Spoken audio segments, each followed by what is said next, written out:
가고 앉아있네. 네, 별에는 사람들 6월호 시작하겠습니다. 네. 안녕하세요. 안녕하세요. 네, 녹화 날짜는 5월 31일인데 네. 방송 나가는 날짜는 6월 5일이라 6일이죠. 6월 6일이라 대선도 끝났을 상황이고 결과를 우리는 모르는데 여러분은 알고 계시다라는 이상한 시간 여행 같은 상황입니다. 그렇죠. 네, 6개월 동안 되게 혼란스러웠는데 누가 되셨던 사회를 좀 잘 정리를 해 가셨으면 좋겠다는 생각이 들고요. 예, 여러분 좋겠습니다. 결과를 아셔서. 우리는 아직 며칠 기다려야 돼요. 그리고 저희가 계속 모집했던 단풍국 오로라 낭만 유람단 홍승수 박사님 같이 가시는. 네. 가시면 은근히 할 일이 많으실 거예요. 너무 좋습니다. 예. 일이 많은 건 늘 좋은 거죠. 네. 선착순 100명을 저희가 받았는데 일주일 만에 130명이 넘게 신청을 하셔서 많은 분들이 대기를 하시게 됐습니다. 이미 이제 지금 여러분이 보시는 6월 6일에는 모든 이야기 다 확정된 상황인데 혹시 늦게라도 대량으로 취소하는 상황이 없겠지만 혹시 있을지도 모르니 정말 가고 싶으신 분은 지금이라도 대기를 달아두시면 되지 않을까 생각은 들고요. 예, 설명글, 여행에 대한 설명글하고 신청 링크는 이번 유튜브 팟캐스트는 또 달긴 좀 그렇고 지금 130명이 됐는데 다시 모집한다는 말도 웃기니까 지난번 저희 삼태성즈 유튜브 팟캐스트 설명글 가시면 링크가 있으니까 거기 가서 한번 보시고 생각해 보시기 바랍니다. 그런데 지금 신청하셔서 가능성은 사실 거의 없어요. 하지만 혹시 모르니까 친절하게 말씀드리는 겁니다. 네, 언제나처럼 서울대 물리천문학부 홍승수 박사님 나오셨고요. 네, 안녕하세요. 안녕하세요. 그리고 손님 작년 4월에 이어 다시 나오신 네. 연세대학교 천문유적과 김형한 연구원님 나오셨습니다. 네, 안녕하세요. 반갑습니다. 작년 4월에 암흑물질 필라멘트 발견, 네. 거미줄 구조 네. 이 얘기해 주셨고 그게 이제 우리나라에서 연구해서 네이처 아스트로노미에 그죠? 네, 나왔던 맞습니다. 거잖아요. 근데 지금도 사실은 새로운 연구를 또 가지고 나오셨고 네, 맞습니다. 이것도 네이처 아스트로노미에 게재가 됐고 네, 그렇습니다. 매년 거의 이런 성과를 내고 계신 아주 놀라운 성과를 네. 계속해서 내고 있습니다. 그러니까요. 뭐 매년이라면 또 그 전해 그 이후에도 떠오르니까 그렇게까지는 아니더라도 어쨌든 2회에 걸쳐서 네. 연속으로 하셨고 제1 저자이시고 네, 그렇습니다. 그런데 박사가 아니시래요. 이것이 무슨 상황인가. 보통 이 정도 되면 솔직히 말해서 그 박사학위라는 게 굉장히 받기 어려울 때도 있지만 또 한편으로는 또 개나 소나 가지고 있기도 하는 분야에 따라서는 특히 그런 면도 이제 우리나라에 없지 않거든요. 그래서 별 뭐 괴상하다긴 그렇지만은 잘 모르겠는 분야도 있고 거기에 박사를 따셨다는 명함에 보면은 뭐 굉장히 많은 직업을 갖고 계신 분들의 명함을 받는 경우가 있어요. 근데 대기 경우 그런 분들은 조금 의심이 가는 분들이긴 합니다. 근데 그 중에 이제 박사님도 계시거든요. 그래서 그런 분들이 전부 말하다 보니까 좀 그런데 그런 분들이 전부 뭐 개나 소나란 건 아니지만 근데 김영현 연구원님은 지금 이렇게 활약을 하고 계신데 네. 아직도 박사를 못 받았다는 건 이건 연세대 문제가 있는 거 아닙니까? 그렇게 말할 수는 없을 것 같고요. 잘 벗어나죠. 금방 받으시는 건가요, 그러면? 네, 그래서 안 그래도 방송이 이제 6월 6일 날 나간다고 했었는데 네네. 이제 6월 5일 날에 그 박사 학위를 받는 심사를 받기로 이제 예정이 되어 있고요. 네. 뭐 물론 100% 받는다고 제가 확답을 드리기는 좀 어렵긴 하지만 우선 그렇게 예정이 되어 있습니다. 그런데 제가 좀 전에 사담을 하면서 듣기에는 이미 박사 후 연구원으로 미국에 가시기로 내정돼 있다고 하는데 네, 맞습니다. 그것이 100% 확실하지 않은 상태에서 내정되는 거는 김치국을 혼자서 드시는 건가요? 뭐 어떻게 되는 건가요? 뭐 그거는 아니고 그래도 이제 박사 학위를 받기 위해서는 결국엔 심사를 받는 게 학계에 이제 진입을 할 수 있는 그런 그렇죠. 이미 진입해 있는 교수님들이나 박사님들의 인정을 받는 것이기 때문에 네네. 이제 마지막 그래도 관문이 남아 있다라는 거를 마음에는 염두에 두고 있고요. 네, 이게 책이란 게 있으니까. 그렇죠. 그럼요. 네. 아무리 뭐 많은 업적을 쌓는다 하더라도 그 체계를 통과를 해야 네. 뭐 학위란 건 받는 거고. 그렇습니다. 제가 무협지를 자주 보는데요. 무협지에서 신진 그 기회라고 해야 될까, 뭐 후기 지수랄까 이런 표현이 있거든요. 특히 젊은 친구가 나와서 천재가 엄청나게 빨리 업적을 쌓는데 아직 그 위계는 너무 낮은 거예요. 그러니까 젊으니까 그 업적을 쌓는 거 쌓는 거고 본인이 그 통과해서 하나하나 또 공식적으로 올라가는 자리는 또 따로 존재하거든요. 마침 제가 오늘 딱 그 부분을 보고 있는데 김영한 박사 예정자님 이 아마 그런 케이스가 대충 아닌가 맞습니다. 생각이 되고 태권도나 아니면 다른 뭐 무술에서도 그쵸. 승단 심사들이 있지 않습니까? 네, 그렇습니다. 예. 아무리 실력이 뛰어나도 그런 어떤 공식적인 어떤 심사를 받지 않으면은 또 그런 공식적인 타이틀을 달 수가 없듯이 맞습니다. 예, 아주 그 신성하고 의미 있는 그런 이벤트를 남겨두고 있다 이렇게 말씀드릴 수 있을 것 같습니다. 네, 뭐 성인식 같은 거잖아요. 학교에서 뭐 사실. 그렇다고 볼 수 있죠. 드디어 어른이 돼서 좀 자율적이고 독자적으로 네. 뭔가 해나갈 수 있다 이런 의미 같은데, 근데 이 소설에 보면은 그 형에서 오만한 나머지 당연히 뚫고 지나가야 되는 것을 뚫고 지나가지 못하는 네. 케이스도 있다는 점을 말씀드리며 그럴 리가 없지만 그럼요. 전혀 농담입니다. 전혀 아니고 여하튼 다음번에 모실 때는 저희가 박사님이라고 네. 얘기를 편하게 드릴 수 있을 것 같다. 왜냐면 아까 제가 아이고 안녕하세요 박사님 했다가 박사 아닌데요라는 답이 돌아와서 아 맞다 이게 예, 어떤 자리에선 되게 큰 신뢰일 수도 있는 상황인데 뭐 우리는 그런 분위기는 아닌 것 같고요. 방송이 나갈 때면 이제 이미 결과 알 수 있겠죠. 그렇습니다. 예. 방송이 나갈 때 정해지는 결과가 많네요. 그러네요. 오늘은 자, 이번에 연구하신 걸 제가 대충 오늘 이제 얘기를 해주시겠지만 대충 네. 봤더니 이게 뉴스에 나왔더라고요. 네. 우리나라는 네이처나 사이언스 계통이나 뭐 이런 저널에 나오면 일단 뉴스에 나오는 그런 경향이 있는데 대충 보니까 역시나 지난번과 마찬가지로 연세대 천문우주학과 지명국 교수 연구팀인데 네.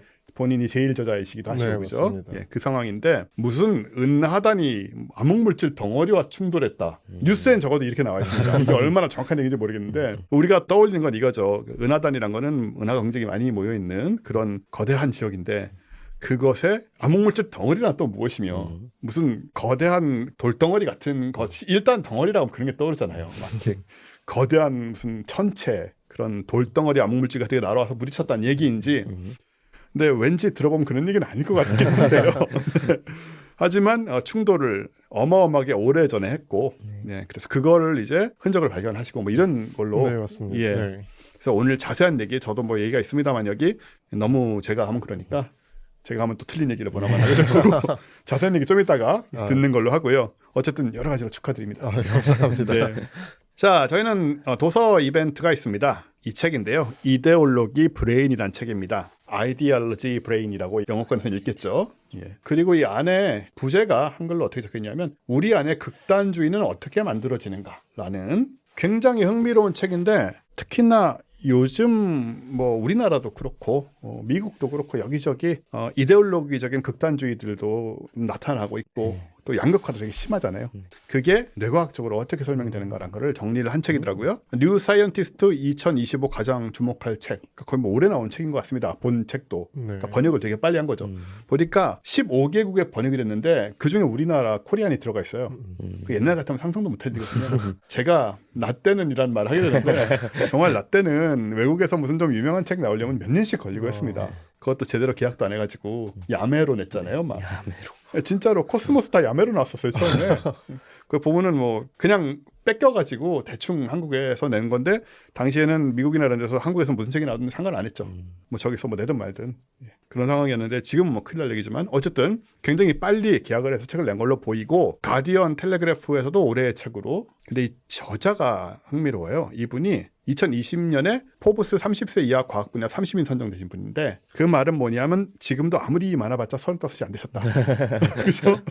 그런 얘기고 이름이 레오르 즈미그로드란 이름이에요. 이런 이름을 딱 보면 제가 보기엔 딱 동유럽 계통의 그 세르비아 뭐 그쪽 어디 이름일 것 같고 이런 건 요즘 바이오를 찾아도 뭐 혈통열이다 이런 게 잘 안 나오잖아요. 정확하게 모르겠지만 제 경험상으로는 이런 이름은 그쪽 이름일 가능성이 굉장히 큰데 근데 레오르 즈미그로드 하면은 굉장히 젊지만은 뭔가 날카롭고 심지어 머리도 살짝 벗겨졌을 것 같은 그런 남성 뇌과학자가 떠오릅니다. 저는 그래요. 이거는 여러분은 이런 편견을 가지실 필요가 없는데 그 이름 때문에 드는 그런 생각인데 사진을 봤더니 굉장히 젊은 여성입니다. 30대 초반의 여성이고 그래서 그 제목이 가지고 있는 첨예함을 봐서는 이건 제 상상인데 이 이데올로기라든가 뭐 민족주의라든가 이런 극단적인 사고에 의해서 희생이 많이 됐어요. 그쪽 분들이. 세르비아 그 유고 구6.5 연방 쪽에 좀 이미 뭐 오래된 얘기긴 한데 그런 어떤 뭐 경험이나 혹은 뭐 부모님의 경험이나 관련이 있지 않을까 상상을 해보고요. 그리고 레오르 즈미그로드라는 분은 이제 정치신경과학이라는 거의 새로운 정치신경과학. 예, 학문을 젊은 나이에 창설하신 분에 그게 어떤 가깝고 학문인가요? 신경과학 계통인데 이데올로기적으로 사고하는 인간의 본성과 극단주의 심리를 신경과학적으로 탐구를 하는 단순 심리학이 아니고 그래서 이제 뇌과학적으로 탐구를 하는 거죠. 이게 완전히 좀 새로운 제가 보기에도 뇌과학에서도 이런 쪽은 좀 드물지 않았나. 2019년에 24살의 나이로 케임브리지 대학교 처칠 칼리지에서 선임 연구원을 지냈다고 합니다. 그러니까 지금 아직도 30이 안 되셨네요. 거의 30살 되셨네요. 30살 이제 6년 전이니까. 그리고 뭐 하버드, 스탠퍼드, 베를린, 파리 고등연구소에서 방문 연구원을 역임을 하셨고, 왜 어떤 사람은 보수이고 왜 어떤 사람은 진보인가, 이런 거를 신경과학적으로 좀 찾아가는 그런 책으로 보여지고요. 요즘 시대에 상당히 흥미로운 책이 아닌가 생각이 됩니다. 이데올로기 브레인. 네. 그리고 뭐 스티븐 핑커 이런 이쪽 계통의 뭐 진화심리학이라든가 이런 쪽에 굉장히 유명하신 분들이 좀 극찬을 한 그런 책이고요. 저도 아직 읽지는 않았지만 저는 가져가서 읽을 생각입니다. 이거는. 왜냐, 제가 책 광고를 할 땐 보통 다 읽는데 오늘은 사실은 꽤 얘기를 많이 했지만 정식 책 광고라기보다는 이제 신간 도서증정 이벤트거든요. 그래서 안 읽고 와도 되는. 저희가 요즘 책 광고를 한 달 넘게 해가지고 제가 열심히 책을 계속 매주 읽어야 하는 이런 두꺼운 과학책들을, 그런 상황이었는데 이건 좀 천천히 읽어도 될 것 같습니다. 이데올로기 브레인 도서 증정 이벤트 있습니다. 대상은 늘 그렇듯이 과학과 사람들 멤버십인 사람들 중에 10분이고요. 응모 기간은 2025년 6월 6일 금요일, 방송 나간 시점부터 6월 15일 일요일 자정까지고, 당첨자 발표는 2025년 6월 16일, 그러니까 다음 날에 월요일에 개별 문자로 안내를 드립니다. 신청 방법은 늘 그렇듯이 멤버십 대상 뉴스레터, 그리고 과학과 사람들 홈페이지 이벤트 게시글 통해서 하실 수 있고요. 사람들에 가입하신 상태에서는 이거 꼭 해보세요. 뭐 뉴스레터는 다 자동으로 받으시니까 아주 쉽게 링크해서 하실 수가 있습니다. 왜냐하면 우리가 거의 매주는 아니지만 굉장히 자주 하거든요. 이거를 굉장히 자주 하는데 10분씩 꼭 받아가시는데, 신청하시는 분은 생각보다 많지 않아서 경쟁률이 그렇게 높지 않아요, 여러분. 이게 그러니까 나는 안 되겠지 생각하지 마시고 간단하지만 작업을 링크를 통해서 해보시면 받을 확률이 꽤 높다라는 얘기를 다시 한번 드리겠습니다. 자, 그리고 오늘의 진짜 오프닝. 진짜 오프닝은 뭐냐 하면, 지금 사진에 보시는 이것은 사실은 제가 아무렇게나 가져온 사진이에요. 논문하고 상관이 없고요. 뭔가 우주, 디지털 뭐 이런 것과 어울릴 듯한 그런 사진을 대충 갖고 온 모습이라 그리 참고 안 하셔도 되겠습니다만은, 그래도 아예 없는 건 좀 섭섭하니까 하나 깔았고요. 무엇이냐? 중력이, 우리 중력은 항상 궁금하지 않습니까? 물리학에서 중력이 왜 생기는가, 어떻게 작동하는지는 알지만 처음에 왜 생기는가는 사실 아직도 미스터리의 영역에 있는데, 중력이 우리 우주 내부의 계산 과정의 결과라는 논문이 난 거예요. 이 논문이 2025년 4월 25일에 학술지 AIP 어드밴시즈에 게재가 됐는데, 찾아보니까 SCI급 저널은 맞습니다. 근데 뭐 아주 뭐 인정받는 저널은 아니에요. 사실 이렇게 좀 과격한 주장이 실리는 걸로 봐서, 그렇지만은 또 엉터리 저널도 아니다라는 것이고, 논문을 쓴 사람은 포츠머스 대학교의 물리학자인 멜빈 봅슨이란 분인데, 이분은 중력을 단순히 뭐 끌어당기거나 이런 현상이 아니고 우주가 질서를 유지하려는 과정에서 발생하는 현상이다, 이렇게 해석을 했는데, 그 성질이 컴퓨테이셔널 프로세스와 유사하다, 즉 컴퓨터의 계산 과정과 굉장히 비슷하다라는 그런 부분들을 담은 건데, 사실 이런 얘기 좀 있긴 했어요. 철학자들 속에서도 좀 있었고, 근데 그건 좀 다 추상적인 얘기였거든요. 근데 이분은 정보 물리학이라는 분야에서 출발을 합니다. 새로운 이름들이죠. 오늘 또 많이 나오는 것 같은데. 정치 아까 뭐였죠? 예, 정치 신경과학. 정보 물리학. 예, 정보 물리학은 이제 물리적 현실이 구조화된 정보로 구성되어 있다고 보는 건데, 제가 보기에는 예전에 그 존 필러 같은 사람들, 그런 분들이 이제 양자역학과 관련돼서 우주론 내놓으면서 하던 것에, 그때 뭐 70년대일 때지만 좀 연장선상에서 되게 요즘의 컴퓨터 기술이나 이런 걸 좀 반영하는 뭐 그런 느낌의 학문인 것 같아요. 근데 이 핵심은 뭐냐 하면, 중력이 우주 안에 존재하는 물질에 대한 정보가 조직되는 방식에 의해서 발생을 한다. 다시 얘기하자면 우주가 정보역학의 제2법칙이라는 게 있대요. 연력학 제2법칙은 우리가 너무나 잘 알고 있고 정말 많이 들어온 얘기지만, 이거는 아마 이쪽에서만 하는 얘기인 것 같습니다. 일반적으로 얘기하는 건 아닌 것 같고, Second Law of Information Dynamics라고 하는데, 이걸 바탕으로 우주가 정보를 깔끔하고 압축된 상태로 유지하려는 경향이 있는데, 그것 때문에 물질들이 모인다는 겁니다. 그게 중력이라는 거예요. 사실인지는 알 수 없지만 상당히 흥미로운 생각이고, 우주가 거대한 컴퓨터처럼 작동할 수 있다라는 아이디어하고 부합되는 부분이다라고 이제 본인이 얘기를 하고 있고요. 컴퓨터가 공간 절약하고 효율적으로 작동하는 것처럼 우주도 같은 일을 하고 있을 수 있다. 중력이 단순한 힘이 아니고 우주가 질서를 유지하려는 과정에서 나타나는 현상으로 바라볼 수 있다라는 건데, 이게 이제 이런 게 흥미로운 거는 뭐 중력에 대해서 이미 우리가 100% 믿을 수 있는 그런 원인에 대해서 그런 게 다 나와 있으면요, 굳이 이런 것까지 새로 생각할 필요가 없겠는데, 그 부분이 모호하다 보니까 질량이 시공간을 구부러뜨린다 이런 얘기들 다 아는 얘기지만은 왜 그런가, 뭐 이런 쪽으로 또 들어가기 시작하면은, 뭐 물리학에서는 특히나 뭐 물리학뿐만 아니고 대부분의 과학에서 왜 저러냐고 들어가기 시작하면 되게 어려운 질문이 되긴 하는데요. 그 중에서도 중력은 정말 그런 좀 유별나게 좀 독특한 입지를 차지하는 것 같아서 이런 식의 얘기들도 좀 흥미롭다. 그런 생각이 들고요. 이 논문에서 이 기본 입자 수준의 공간이 픽셀화되어 있다는 거예요. 우리 컴퓨터 내에서의 픽셀과 비슷한 관점인 것 같습니다. 그리고 이 공간들이 데이터 저장 매체로 작동될 수도 있다라는 얘기를 하고, 그리고 이 기본 셀에 저장된 정보가 시공간 시뮬레이션 구조 내에서 물질의 성질과 좌표를 제공한다, 이렇게 주장을 합니다. 그 셀은 이제 비어있을 경우에는 디지털 0이고 존재할 경우는 뭐 1이 된다, 이런 식인데 너무 좀 컴퓨터에 갖다 붙인 느낌이 있긴 합니다, 솔직히. 그럼에도 불구하고 이제 요즘 저도 이런 얘기를 사실 진작에 나왔던 게, 제가 기억하기로는 2002년인가 옥스퍼드 대학의 철학 교수인 닉 보스트롬이 논문을 내면서, 논문 제목이 있어요. 당신은 컴퓨터 시뮬레이션 속에 살고 있는가? 라는 논문이었는데, 그게 거의 공식적으로 제기된 거는 처음이 아닌가. 뭐 과학계는 아니지만, 근데 굉장히 화제가 됐거든요. 근데 이제 그 연장선상에서 지금은 이제 이런 물리학 쪽 논문이 나온다. 그러니까 우주 내 정보 엔트로피를 줄이려는 근본적인 경향이 중력이다. 재미있습니다. 그리고 이 연구의 함의, 이 기사, 이게 영문 기사를 제가 번역한 건데, 함의에 대해서 봤더니 블랙홀 연력학, 암흑 물질 및 암흑 에너지 문제를 등등으로 확장될 수 있다는 거예요. 그래서 오늘 우리가 주로 암흑 물질 관련된 얘기를 좀 많이 하게 되지 않습니까? 그래서 여러 번한테, 두 분한테 제가 이걸 훅 던져놓고 지금, 그래서 이게 암흑물질하고 무슨 관계입니까? 하고 질문하는 거는 과한 것으로 생각이 되지만, 예, 뭐 나중에 얘기 들으면서 혹시 제가 떠오르는 게 있으면, 그것은 혹시 시뮬레이션이라는 이유가 이런 얘기 할 수 있습니다. 예, 뭐 준비, 네. 준비하실, 예, 마음의 준비만. 네. 그리고 뭐 택도 없는 얘기 같으면 아닙니다라고 하시면 되니까.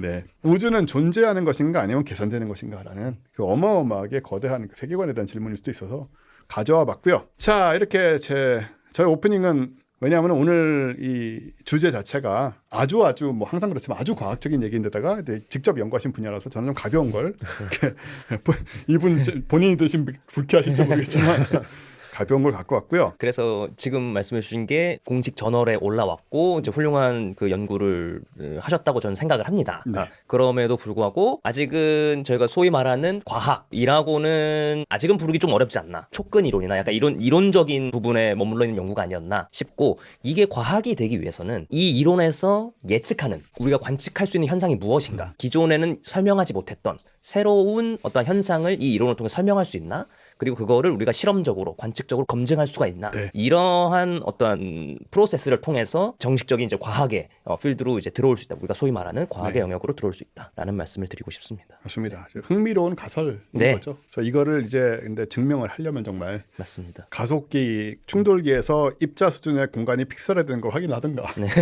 쉽지 않을 것 같고요. 그래서 촉근 이론이 아주 아름다운 이론이긴 하지만 아직 이제 실험적으로 검출하기 매우 어려운 수준의 그 에너지 레벨이기 때문에 아직은 이론에 머물러 있는 것처럼, 예, 이것도 비슷한 그게 아닌가 싶습니다. 예, 그런 것 같습니다. 그러면 이제 진짜 과학을 네. 얘기를 할 시간이 이제 드디어 왔습니다. 보통 게스트가 오시면 게스트 먼저 하시는데 오늘은 홍승수 박사님부터 하셔야 될 이유가 좀 있는 것 같습니다. 네. 연결되는 내용인데 맞습니다. 이렇게 일부러 그렇게 맞추신 거죠? 예, 그렇습니다. 네.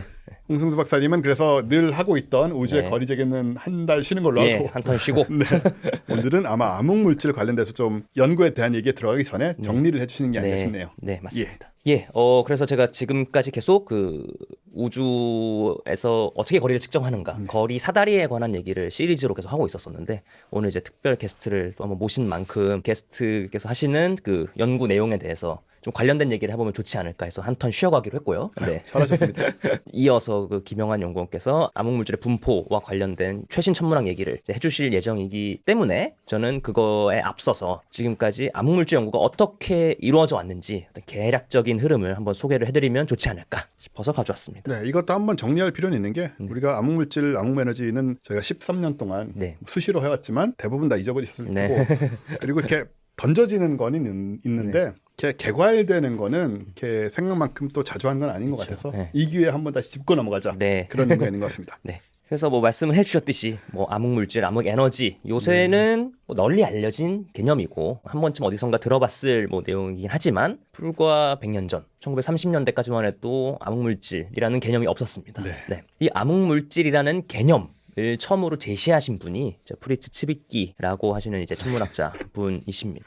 우리 이게 인격적으로 참 욕을 많이 먹으신 분이라 네. 아마 그런 쪽으로 기억을 많이 하실 것 같아요. 맞습니다. 저희 시청자분들은. 네, 그래서 그런 어떠한 독특한 성격을 가지고 계셨다는 이제 썰이 많고 그래서 그런지 이 츠비키 선생님의 사진을 찾으면 요런 느낌의 사진들이 예, 자주 나오는 게 그런 이유가 아닌가 싶습니다. 예, 그래서 많이들 들어보셨을 내용일 거라고 생각은 하지만 한 번 더 말씀을 드리면 이분께서 뭐 다양한 연구를 하셨지만 그 중에서도 가장 또 기억에 남는 연구가 은하단 내에 은하들의 시선 속도를 관측을 하였습니다. 네. 그래서 이 은하들을 이제 분광 관측을 하다 보면은 은하들이 은하단 내에서 어떤 속도로 움직이고 있는지를 우리가 쉽게 측정할 수가 있습니다. 그래서 근데 저 때는 네. 사실 외부 은하라는 게 있다는 게 확정된 지도 별로 안 지나서인데 그렇죠. 네. 굉장히 선구적인 연구를 하셨다고 볼 수 있겠네요. 그렇다고 볼 수 있죠. 뭐 불과 예. 10여 년 후 것 같은데 그렇죠? 네. 예. 저 때 물론 이미- 저 천체가 뭐 어느 정도 거리에 있는지 아. 어떠한 천체인지를 정확하게 알지 못했겠지만 네네. 예, 그래도 뭐 이런 연구를 수행을 하셨다. 네. 각 개별 은하들의 은하단 내에 있는 음. 그 멤버 은하들의 시선 속도 관측을 통해서 이 은하단 내에서 은하들이 어떤 속도를 가지고 운동하고 있는지를 측정을 하였습니다. 그래서 보시면은 뭐 이제 은하단이 이렇게 있고 은하단 주변을 도는 은하들의 시선 속도를 측정을 한 건데 네. 예상하기로는 빛을 내는 물질들이 이만큼 있으니까 뭐 요거를 통해서 계산해 봤을 때 은하들이 대충 요 정도 속도로 움직이겠거니 뭐 요 정도는 우리가 파악을 할 수가 이제 있는 건데 뭐 중력이 대충 계산이 되나요? 예상이 되니까요. 예, 눈에 보이는 빛을 가지고 계산해 봤을 때 실제로 계산을 해보니까 말도 안 되게 이제 크게 운동을 하고 있다라는 사실을 발견하신 거죠. 관측 결과 은하들의 속도가 너무 빠르다. 요거를 캐치를 하셨고 요걸 다른 말로 하면은 은하들의 운동 속도를 설명하기에는 눈에 보이는 질량이 턱없이 부족하다. 눈에 보이는 질량만 가지고는 이 정도로 빠르면 안 되는데 또는 눈에 보이는 질량만 있다고 했을 때 이 정도의 속도로 가지고 운동하면은 그냥 얘네들은 은하단을 탈출해 버릴 수밖에 없는데 얘네들이 지금 구조를 이루고 있으니까 이게 뭐지를 생각하다가 그러면 보이지 않는 질량이 있는 건 아닐까 이렇게 제시를 함으로써 암흑물질이라는 용어를 이제 처음으로 쓰셨다고 합니다. 그러나 이제 이것이 암흑물질 존재의 확고한 증거로 받아들여지지는 않았다고 합니다. 이때까지는. 저 때도 약간 가설 상태였고 그렇죠. 좀 더 증거가 쌓여야 되는 그런 네. 상황이겠죠. 처음으로 아주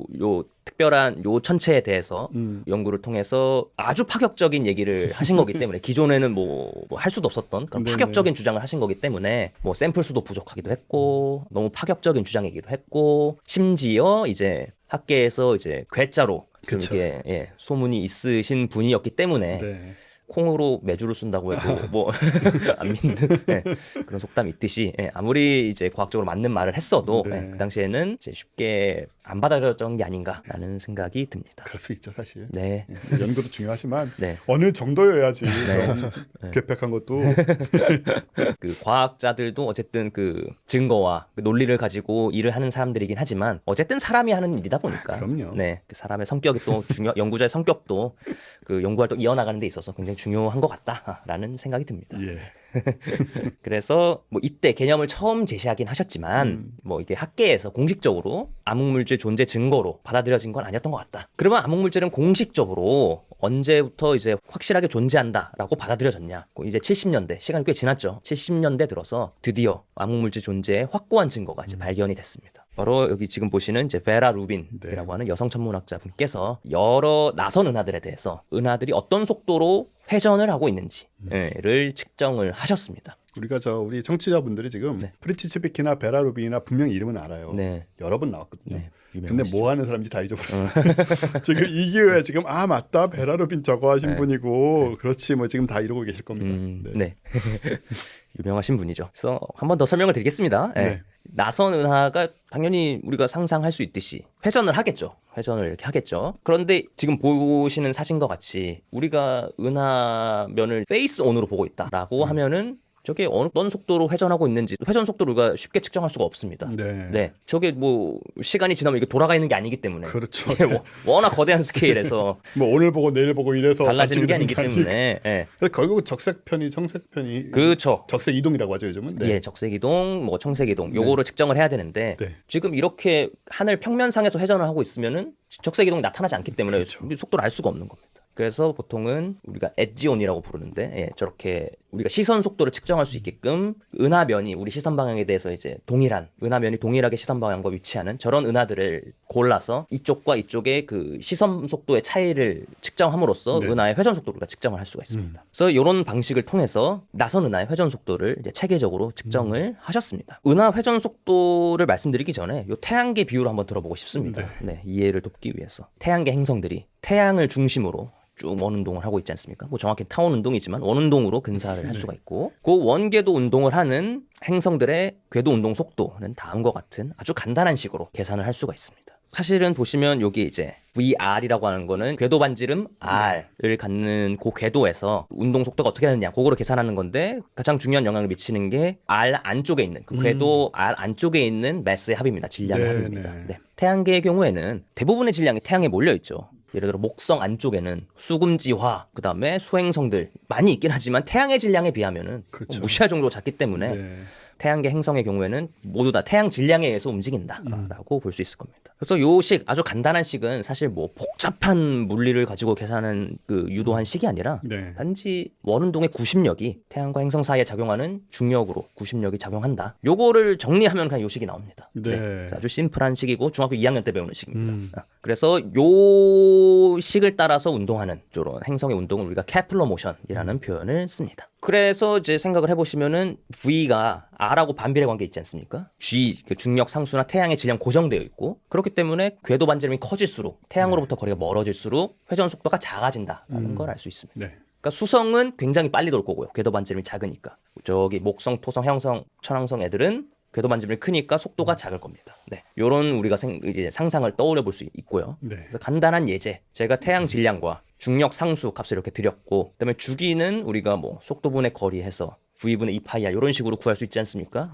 간단한 산수죠. 그래서 이제 예를 들어서 지구의 경우 공전궤도 반지름을 알고 있으니까 네. 요런 값들을 요 식에다 그냥 넣어서 계산해 보시면은 공전 속도가 나올 거고, 그러니까 지구가 태양을 중심으로 몇 킬로미터 퍼 세크로 공전 운동하고 있는지를 그냥 바로 쉽게 계산해 볼 수 있습니다. 지금 네네. 핸드폰을 가지고. 그리고 요 속도를 가지고 궤도 반지름을 가지고 주기를 구해 보면은 우리가 지구가 아는 공전 궤도 주기 1년. 네. 1년을 초로 변환하면 이제 나오겠죠. 그 값이 나오는지 한번 테스트 해 보실 수 있을 것 같고. 네. 마찬가지로 화성 궤도 반지름을 이용해서 보면은 또 화성의 궤도 주기는 얼마가 나올지, 그러니까 화성에서의 1년은 지구 1년의 몇 배인지 뭐 이런 것들을 우리가 쉽게 계산해 볼 수 있을 겁니다. 네. 그래서 그냥 뭐 간단한 예제를 한번 가져와 볼고요. 오랜만에 수식을 보여주신 것 같아요. 아, 그쵸. 네. 근데 이건 뭐 어려운 게 아니니까 전혀. 아, 그쵸. 예, 예. 값 그냥 지금 보시는 거 핸드폰에 켜가지고 계산기 켜서 이거 대입해 보시면 그냥 됩니다. 네, 네. 어려운 수식은 아니었고요. 네. 그래서 이제 태양계 행성의 궤도 운동에 대해서 말씀을 드렸고, 요거를 은하 회전으로 한번 확장을 해보겠습니다. 네. 마찬가지로 은하가 이제 회전을 할 텐데, 뭐 은하 중심부에 이제 많은 질량이 모여 있을 테고 밝지 않습니까? 네. 뭐 별이 많다는 얘기고 질량이 많다는 얘기겠죠. 눈에 보이는 질량만 있다고 하면은 거리가 여기 지금 보시겠습니다. 은하 중심으로부터 3만 광년 떨어진 지점과 4만 광년 떨어진 지점. 이 아까 말씀드렸듯이 각 지점에서 안쪽에 있는 질량의 합에 영향을 받는다라고 말씀을 드렸는데 3만 광년 안쪽에 있는 질량과 4만 광년 안쪽에 있는 질량 거의 비슷하지 않을까요? 그 지금 은하 바깥쪽이니까. 네. 네, 그냥 은하의 질량이 그냥 안쪽에 있는 질량으로 뭐 다 똑같겠죠. 바깥에는 뭐 별도 별로 없어 보이고 없을 하니까. 테니까. 네. 그래서 우리가 알고 있는 요 식에 대입을 하면은 3만 광년 반지름을 가지고 운동하는 요 지점에서의 운동 속도보다 4만 광년 궤도에서 움직이는 운동 속도가 더 작아야 합니다. 네네. 마치 천왕성의 궤도 운동 속도가 지구보다 더 작듯이. 네네. 네. 요거를 그래서 거리에 따라서 회전 속도를 요런 식으로 예상을 했습니다. 은하 반지름이 멀어질수록 회전 속도가 떨어져야 되는구나. 요걸 예상을 했는데 나름 뭐 합리적인 생각인데요. 예, 맞습니다. 실제로 관측을 해보니까 예, 은하 중심으로부터 거리가 멀어질수록 회전 속도가 빨라지더라. 또는 적어도 평평하더라. 그러니까 줄어들지 않더라. 이러한 아주 놀라운 관측 사실을 이제 발견하셨습니다. 단 하나의 은하에 대해서가 아니라 여러 은하들에 대해서. 그러니까 이거는 뭐 아주 특이한 현상이 아니라 보편적인 현상이다. 뭐가 잔뜩 있다. 뭐가 잔뜩 있다. 예. 안 보이지만. 안 보이지만 궤도 반지름 안쪽의 질량이 계속 커진다. 그러니까 속도가 계속 커지는 거죠. 네. 그러니까 이 회전 속도 곡선이 의미하는 바가 눈에 보이지 않는 엄청난 질량이 은하 바깥까지 계속 퍼져 있다라는 거를 그냥 그대로 의미하는 겁니다. 그렇네요. 네, 요거를 이제 암흑물질 헤일로 라고 합니다. 지금까지는 요 눈에 보이는 요런 나선팔 은하만 있는 줄 알았는데 네. 사실은 눈에 보이지 않는 파란 색깔 지금 칠해 놓은 건데 그렇죠. 예, 저 이거 아무 그림입니다. 문제일 수 없죠 저거는. 예. 저렇게 그리- 보이지 않습니다. 절대. 예, 전체 사진이 아니라 저 그림입니다.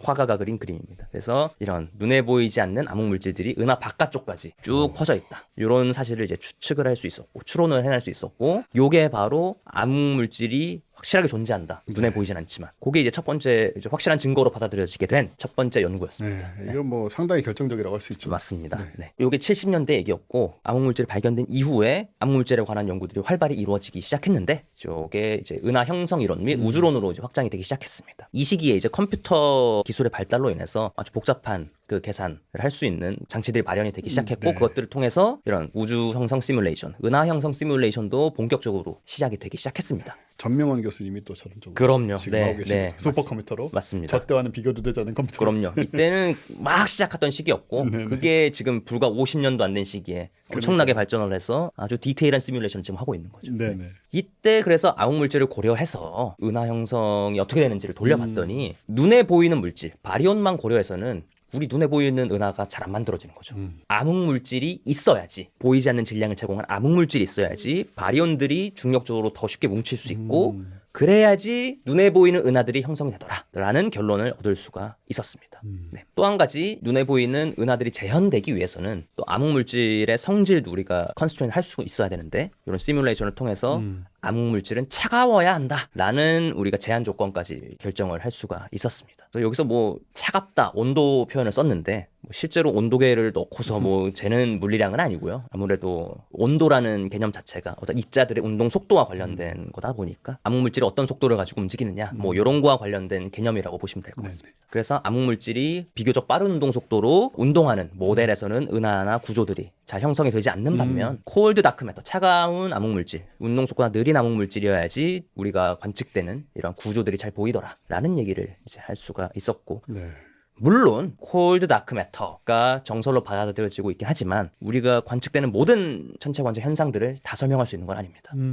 여전히 부족한 부분들이 있기 때문에 네. 이 암흑 물질의 성질에 대해서는 계속 연구가 이루어지고 있는 거고 여기서 그래서 말씀드리고 싶었던 거는 암흑 물질이 단지 은하 내부의 지역적인 현상이 아닌 은하 형성에 아주 중요한 재료가 되더라라는 교훈을 우리가 얻을 수 있는 거죠. 여기에 더해서 이제 좀 더 자세히 알고 싶은 것은 첫 번째, 우주에 암흑 물질이 얼만큼 있는가를 알아야겠고 어떤 식으로 분포하는가를 알아야겠고 마지막으로 눈에 보이지 않는데 중력만 제공해. 얘네들은 그럼 정체가 뭐냐를 알고 싶지 않겠습니까? 그래서 첫 번째, 암흑 물질이 얼만큼 있느냐를 우리는 어떻게 할 수 있냐? 그 유명한 우주 배경 복사 또는 계속 어려운 얘기가 나오긴 했었지만 바리온 음향 진동. 전명원 교수님. 네.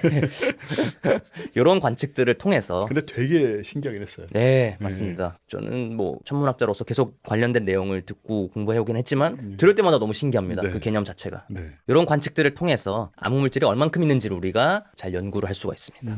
지금 보시는 사진은 우주 배경 복사 관측을 위해서 우주망원경을 띄웠었고요. 플랑크라는 우주망원경을 띄웠었고 그 우주망원경이 관측한 전천에서 그 온도 요동을 이제 관측한 겁니다. 유명한 사진이죠. 여기에서 이제 아주 중요한 핵심 정보가 온도 요동의 패턴이 어떻게 분포하느냐 이런 패턴을 아는 게 중요한데 저 패턴을 어떻게 우리가 정량적으로 분석할 수 있냐? 바로 이미지의 파워 스펙트럼을 그리면 됩니다. 파워 스펙트럼에 관련돼서는 제가 작년에 네. 항성 지진학을 설명드리면서 이 파워 스펙트럼의 개념에 대해서 이제 설명을 드린 적이 있었고요. 간단하게 설명드리면 작은 구조, 짜잘짜잘한 구조들이 L값, 가로축의 큰 쪽에 해당되고 크게 변하는 구조들이 왼쪽, L이 작은 값에 해당된다고 네네. 보시면 됩니다. 그래서 그 아까 보여드렸던 그 우주 배경 복사 이미지들을 푸리에 트랜스폼해서 이렇게 파워 스펙트럼을 그리면 이런 모양이 나타나는데 네. 여기에서 이제 첫 번째 픽의 위치, 두 번째 픽의 위치, 세 번째 픽의 위치, 그리고 각각의 픽들이 얼만큼 세기가 강하냐, 그 다음에 픽들 사이 간격이 어떻게 되냐, 이런 값들을 우리가 측정함으로써 우주의 곡률이라든지 암흑물질이 얼만큼 있는지 이런 것들을 우리가 아주 정밀하게 측정을 할 수 있다라는 말씀을 드립니다. 뿐만 아니라 바리온 음향 진동 관측, BAO 관측을 통해서 요게 그러니까 쉽게 말씀드리면 제가 지금까지는 스탠다드 캔들에 대해서 말씀드렸는데 BAO는 스탠다드 롤러 그러니까 어디에 있던 동일한 길이를 제공해주는 어떤 그 네. 도구이기 때문에 마찬가지로 그 거리를 측정할 수 있고 거리 측정을 통해서 우주 팽창 역사를 우리가 추정함으로써 암흑물질의 밀도를 또 추정을 할 수 있다라는 말씀을 드립니다. 그래서 암흑물질이 얼만큼 있는지는 이러한 관측을 통해서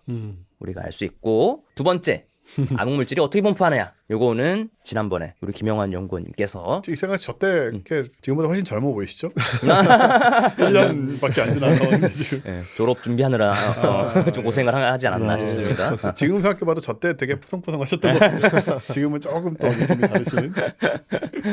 그렇습니다. 예, 그래서 뭐 이제 코마 은하단에서 중력 렌즈 현상을 통해서 네. 암흑 물질이 어떻게 분포하고 있고 그거를 통해서 필라멘트 구조를 또 검출한 연구에 대해 소개를 해주셨고 오늘은 페르세우스 은하단에서 암흑 물질이 어떻게 분포하고 있는지를 네. 마찬가지로 중력 렌즈 연구를 통해서 수행한 결과를 말씀해 주실 거고 이게 천문학적으로 어떤 의미를 갖는지에 네. 대해서 설명을 해주실 예정입니다. 마지막으로 제일 궁금한 암흑 물질의 정체가 무엇인가? 그러게요. 예, 요거는 사실 천문학의 영역은 아니고 입자 물리학의 영역이다 볼 수 있을 것 같습니다. 그래서 입자 물리학에서 암흑 물질을 연구하는 방법으로 이제 첫 번째로 직접 검출 실험이 있습니다. 우주에 암흑 물질 어쨌든 존재할 거고 떠다닐 거고 이게 우리를 지금도 통과하고 있을지는 모르는데 네. 당연히 우리가 아는 일반 이런 바리온 물질들하고 반응을 안 하죠. 그럼에도 불구하고 우리가 검출기를 잘 설계하면은 미약하지만 암흑 물질을 우리가 검출해낼 수 있지 네네. 않을까라는 아이디어에서 이런 실험들이 진행이 되고 있고 뭐 전 세계 중성 각국에서 미자 검출했던 거랑 비슷한 비슷한 거죠. 네. 네. 중성 미자도 거의 반응을 안 한다고 알려져 있지만 네. 검출을 하지 않습니까? 예, 그런 식으로 암흑 물질도 잘 설계된 관측 장비를 통해서 우리가 검출할 수 있을 거다 생각을 하고 있습니다. 전혀 우리나라에서 하고 있는 거잖아요, 그렇죠? 그렇습니다. 킴스라고 줄여놨는데 아주 그럴듯하네요. 네. 뭐전 세계에서 뭐 이런 비슷한 실험들이 많이 이루어지긴 하고 있긴 하지만 네네. 우리나라에서도 네. 주도적인 실험들이 이루어지고 있고 그래서 처음에 이렇게 킴스 코리아 인비저블 매스 서치 라는 아주 직관적인 이름으로 이런 실험이 진행이 됐었습니다. 네, 저렇게 이름 붙여야 됩니다. 네. 킴스라고 뭐가 나왔는데 한국 것이 아니라고 생각하기 되게 어렵거든요. 그쵸. 네. 외국인 입장에서도 심지어 요 킴스 프로젝트를 리드하셨던 3명의 교수님 모두 이제 김 교수님들. 완벽하네요, 진짜. 예. 그러니까 옛날에는 우리가 저런 줄임말을 만들 때 뭐 그게 기관이 됐던 뭐 무슨 프로젝트가 됐던 그냥 재미없게 붙이는 네. 경향이 경향이 있었어요. 우리는 긴 문장을 이렇게 줄이니까는 결과가 이제 기억이 안 남는. 그러니까 네. 딱 보는데 줄이는 의미가 별로 없는 거예요. 네. 줄여서 뭐 하나로 발음이 되든가 아니면 기억에 남아야 의미가 네. 있는데 그랬는데 근데 사실 이게 사람이 웃긴 게요. 사회가 변한다는 게 좀 딴 얘기긴 한데 옛날에는 우리가 제 또래는 물론이고 뭐 40대만 해도 그 여성분들이 다 머리 뽀글뽀글하게 뽑고 다녔어요. 또 라떼는 얘기가 나오는데 그때는 정말 다 그러셨어요. 근데 그게 여러 가지 이유가 있죠. 뭐 그게 물론 긴 머리는 뭐 손질하기 불편하고 그런 것도 있지만 그게 사실 유니폼화돼서 그렇거든요. 모두가 그러고 다니는데 나만 그러지 않고 네. 다니면 불편한 거예요. 네. 남들이 뭐라고 할 수도 있지만 내가 불편해요. 그러니까는 저 사람들하고 편하게 공존하려면 나도 그냥 똑같이 해야 저기 가서 앉아있기도 편하지. 혼자 뭐 단발하고 뭐 커트머리하고 긴 생머리 하면 이제 이질적으로 느끼는 우리나라 사람들이 그런 심리가 좀 있어서 맞습니다. 네. 옛날에는 그런 걸 하나를 만들어도 이걸 팬시하게 못 만드는 거예요. 뭔가 튀는 것 같고 유별난 짓을 하는 것 같고 뭐 외국에서는 다 그러고 있는데 이미 이런 게 좀 작용하지 않았나. 영어는 못해서는 아니거든요. 생각을 하는데 이제는 전혀 그런 네. 부담 없이 하시는 것 같고 그리고 이걸 또 하나 보면서 우리가 꼭 드릴 말씀은 아직도 한국에 기초과학이 아예 없다고 여기는 분들이 너무 많다는 거. 핸드폰만 만들고 있다, 반도체만 만들고 있다 생각하는 분들이 진짜 많거든요. 제가 10년 동안 얘기하지만 우리나라 기초과학 많고 네. 열심히 하고 있고 두 분이 산 증거이기도 하고 여기 이런 것도 만들어서 그럼요. 우리나라가 뭐 암흑물질 하면은 외국에서나 뭐 나사 심지어 나사 쪽은 그게 관여도 안 할 것 같은데 어쨌든 이런 데서는 하고 있다고 생각하기 쉽고요. 우리나라에서는 이런 거는 손도 안 댈 거라고 생각하지만 그렇지 않다라는 그렇습니다. 거. 예. 다시 한번 이거 킴스 코리아 인비저블 매스 서치라는 네. 장치가 있다는 거. 정선이네요, 정선. 이게 양양정선 강원도 쪽에. 네. 예. 지하에 아주 깊은 땅굴을 파서 네, 외부로부터 들어오는 뭐 다른 효과들을 차폐를 다 한 다음에 네. 암흑물질의 효과만 보겠다. 뭐 이런 아이디어인 것 같습니다. 하긴 산이 있는 데가 유리하겠네요. 네. 밑에 쪽에서 옆으로 파고 들어가면 되니까. 뭐 그러지 않을까요? 그냥 네. 평지 같은 밑으로 막 엄청 깊이 들어가야 네. 되는 상황이니까 네. 좀 열심히 하고 있다는 거 다시 한번 이 기회에 우리 한번 새겨보도록 하겠습니다. 그래서 뭐 이미지 크레딧을 보시면 Institute for Basic Science, 네. IBS라고 부르는데요. 네, 네. 기초과학 연구원, 기초과학을 지원해주는 또 여러 가지 프로그램들이 있어서 여기 지원을 받아서 현재 연구가 진행 중이다. 그리고 요 킴스라는 이름은 아주 좋은 네이밍이긴 하지만 이제 현재는 이유는 뭔지는 잘 모르겠지만 코사인이라는 이름으로 개명이 되어서 이제 현재 계속 진행이 되고 있다. 근데 코사인도 나쁘진 않습니다. 네, 이 킴스가 너무 강력한 그 임팩트가 있어가지고. 그렇게요. 그래서 직접 암흑물질을 검출을 해보자 네. 라는 연구 방식이 있고, 두 번째는 입자가속기를 통해서 암흑물질의 후보가 뭐가 있는지를 한번 직접 만들어보자 라는 방식의 접근 방법도 있습니다. 제가 저기를 가보지 않았겠습니까? 제가 그 가보고 싶은 곳 중 하나입니다. 2017년경인 것 같은데요. 네. 그때 이제 우리 지금 서울시립대에 계신 물리학자 박인규 교수님이 저기 계셨어요. 아, 그래서 같이 가가지고 네. 교수님이 다 보여주시고 아. 설명도 해주시고 네. 저희가 팟캐스트 프로그램도 만들었고 그때 아, 그래서 저거를 가서 직접 보는 영광을 당시에는 뭐 점검한다고 멈춰 있었는데 네. 그래서 뭐 저 안까지 저렇게 들어가서 서 있고 하진 못했지만 네. 아무튼 저거를 봤다라는 거는 굉장히 좀 평생 남을 기억 중에 하나인 것 같습니다. 스위스 제네바 네, 제네바에 가서 지하에 CER, 선이라고 부르죠. 예, 선이라고들 하죠. 네, 꼭 가보고 싶은 데 중에 하나입니다. 두 분 앞에서 자랑을 제가 네, 아, 너무 부럽습니다. 연구는 못하지만 저 가보긴 했다 뭐 이런. 다음번 여행을 이런 데로 꾸미게 또 한번 디자인해 주시면.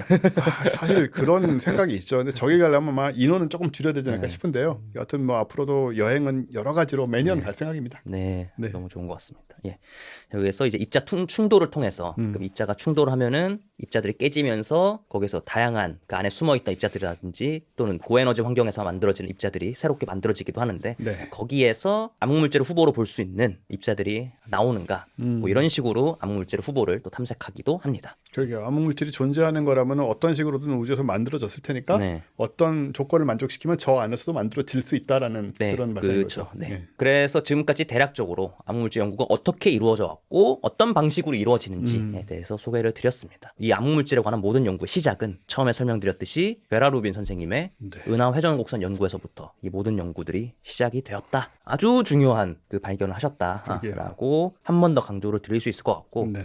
그래서 이분의 업적을 기리기 위해서 잘 알고 계시겠지만 LSST 망원경 네. 이제 곧 가동을 시작할 예정입니다. LSST 망원경이 위치하는 요 천문대 이름을 베라 루빈 옵저버토리 네. 라는 이제 공식 이름이 붙어 있습니다. 네. 베라 루빈 옵저버토리의 LSST 망원경을 통해서 앞으로 이제 엄청난 관측들이 이루어질 거고 여기에 키 사이언스 중 하나가 또 이제 암흑물질 위크 렌징 사이언스라고 또 알고 있어서 암흑물질 연구에 또 새로운 지평을 열게 되는 중요한 관측기기가 되지 않을까라고 생각을 하면서 아마 요 얘기 또 이어서 네. 해주시지 않을까. 네. 그러면 김영환 교수님도 저기 가서 연구를 하실 가능성이 생길까요? 혹은 뭐 저기 데이터를 받아서 네, 그 예. 미국의 이제 기관에 소속이 되어 있으면은 이제 저 베라 루빈 옵저버터리에서 제공하는 데이터들을 모두가 이용을 할 수가 있고 제가 하는 연구도 이제 저런 관측 자료를 사용을 하면은 이득을 볼 수 있는 점이 상당히 많기 때문에 네네. 저도 이제 앞으로 미국에서 이제 연구를 하게 되면은 네, 이용을 하리라고 이제 기대를 하고 있습니다. 네.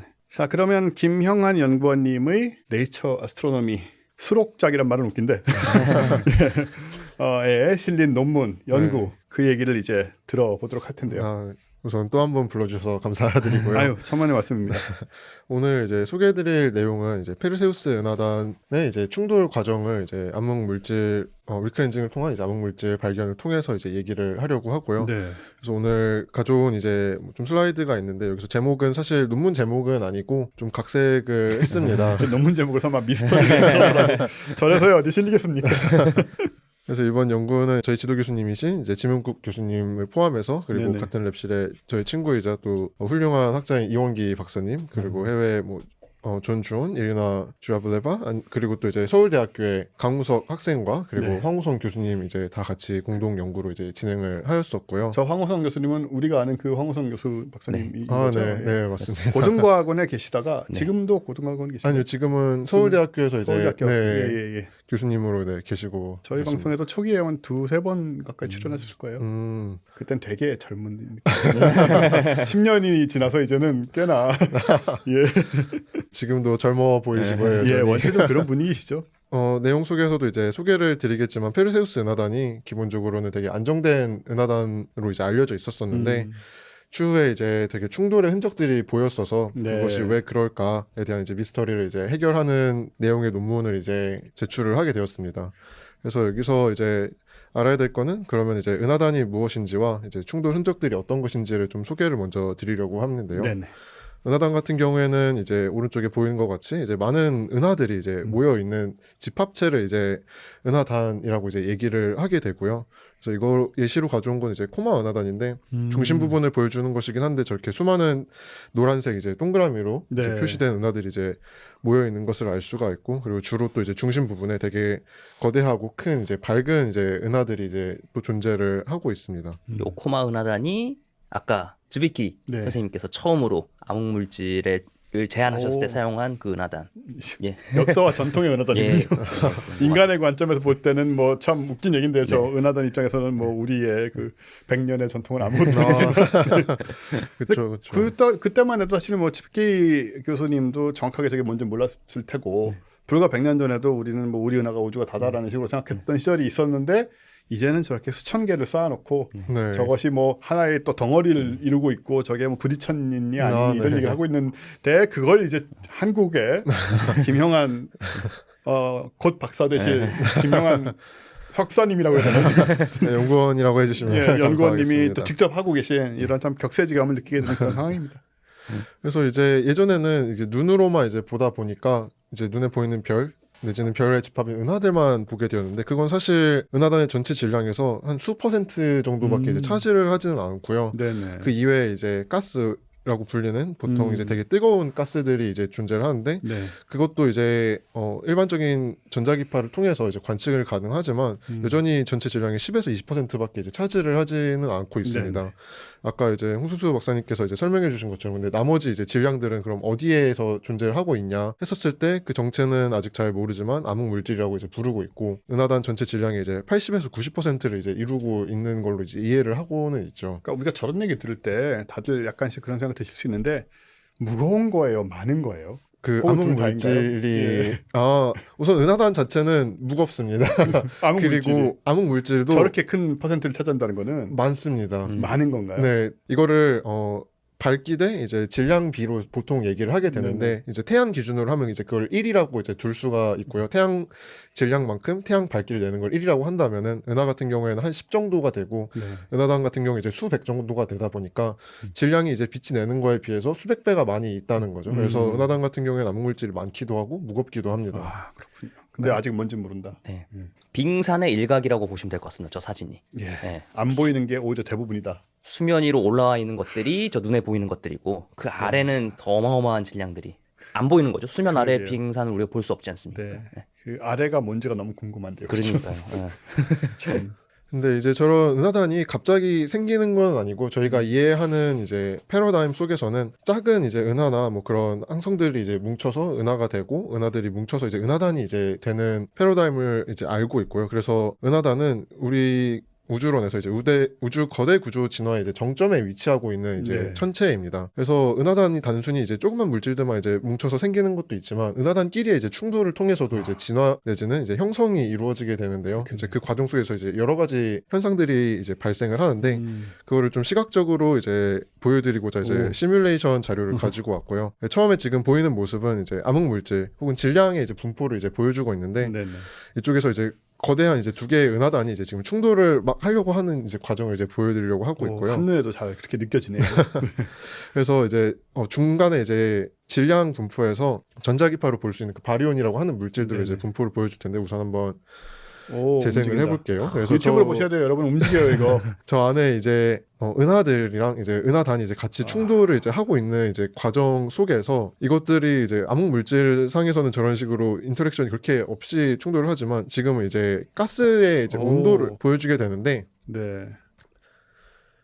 근데 이거 지금 은하단 두 개가 부딪히다가 나중에 보니까 옆에서 하나 지나가던 은하단 하나가 더 부딪힌 것 같아요. 네, 그렇죠? 네. 그런 경우들이 실제로도 많이 있습니다. 오. 이게 아름답게 딱 두 개만 충돌을 하는 게 아니라 네.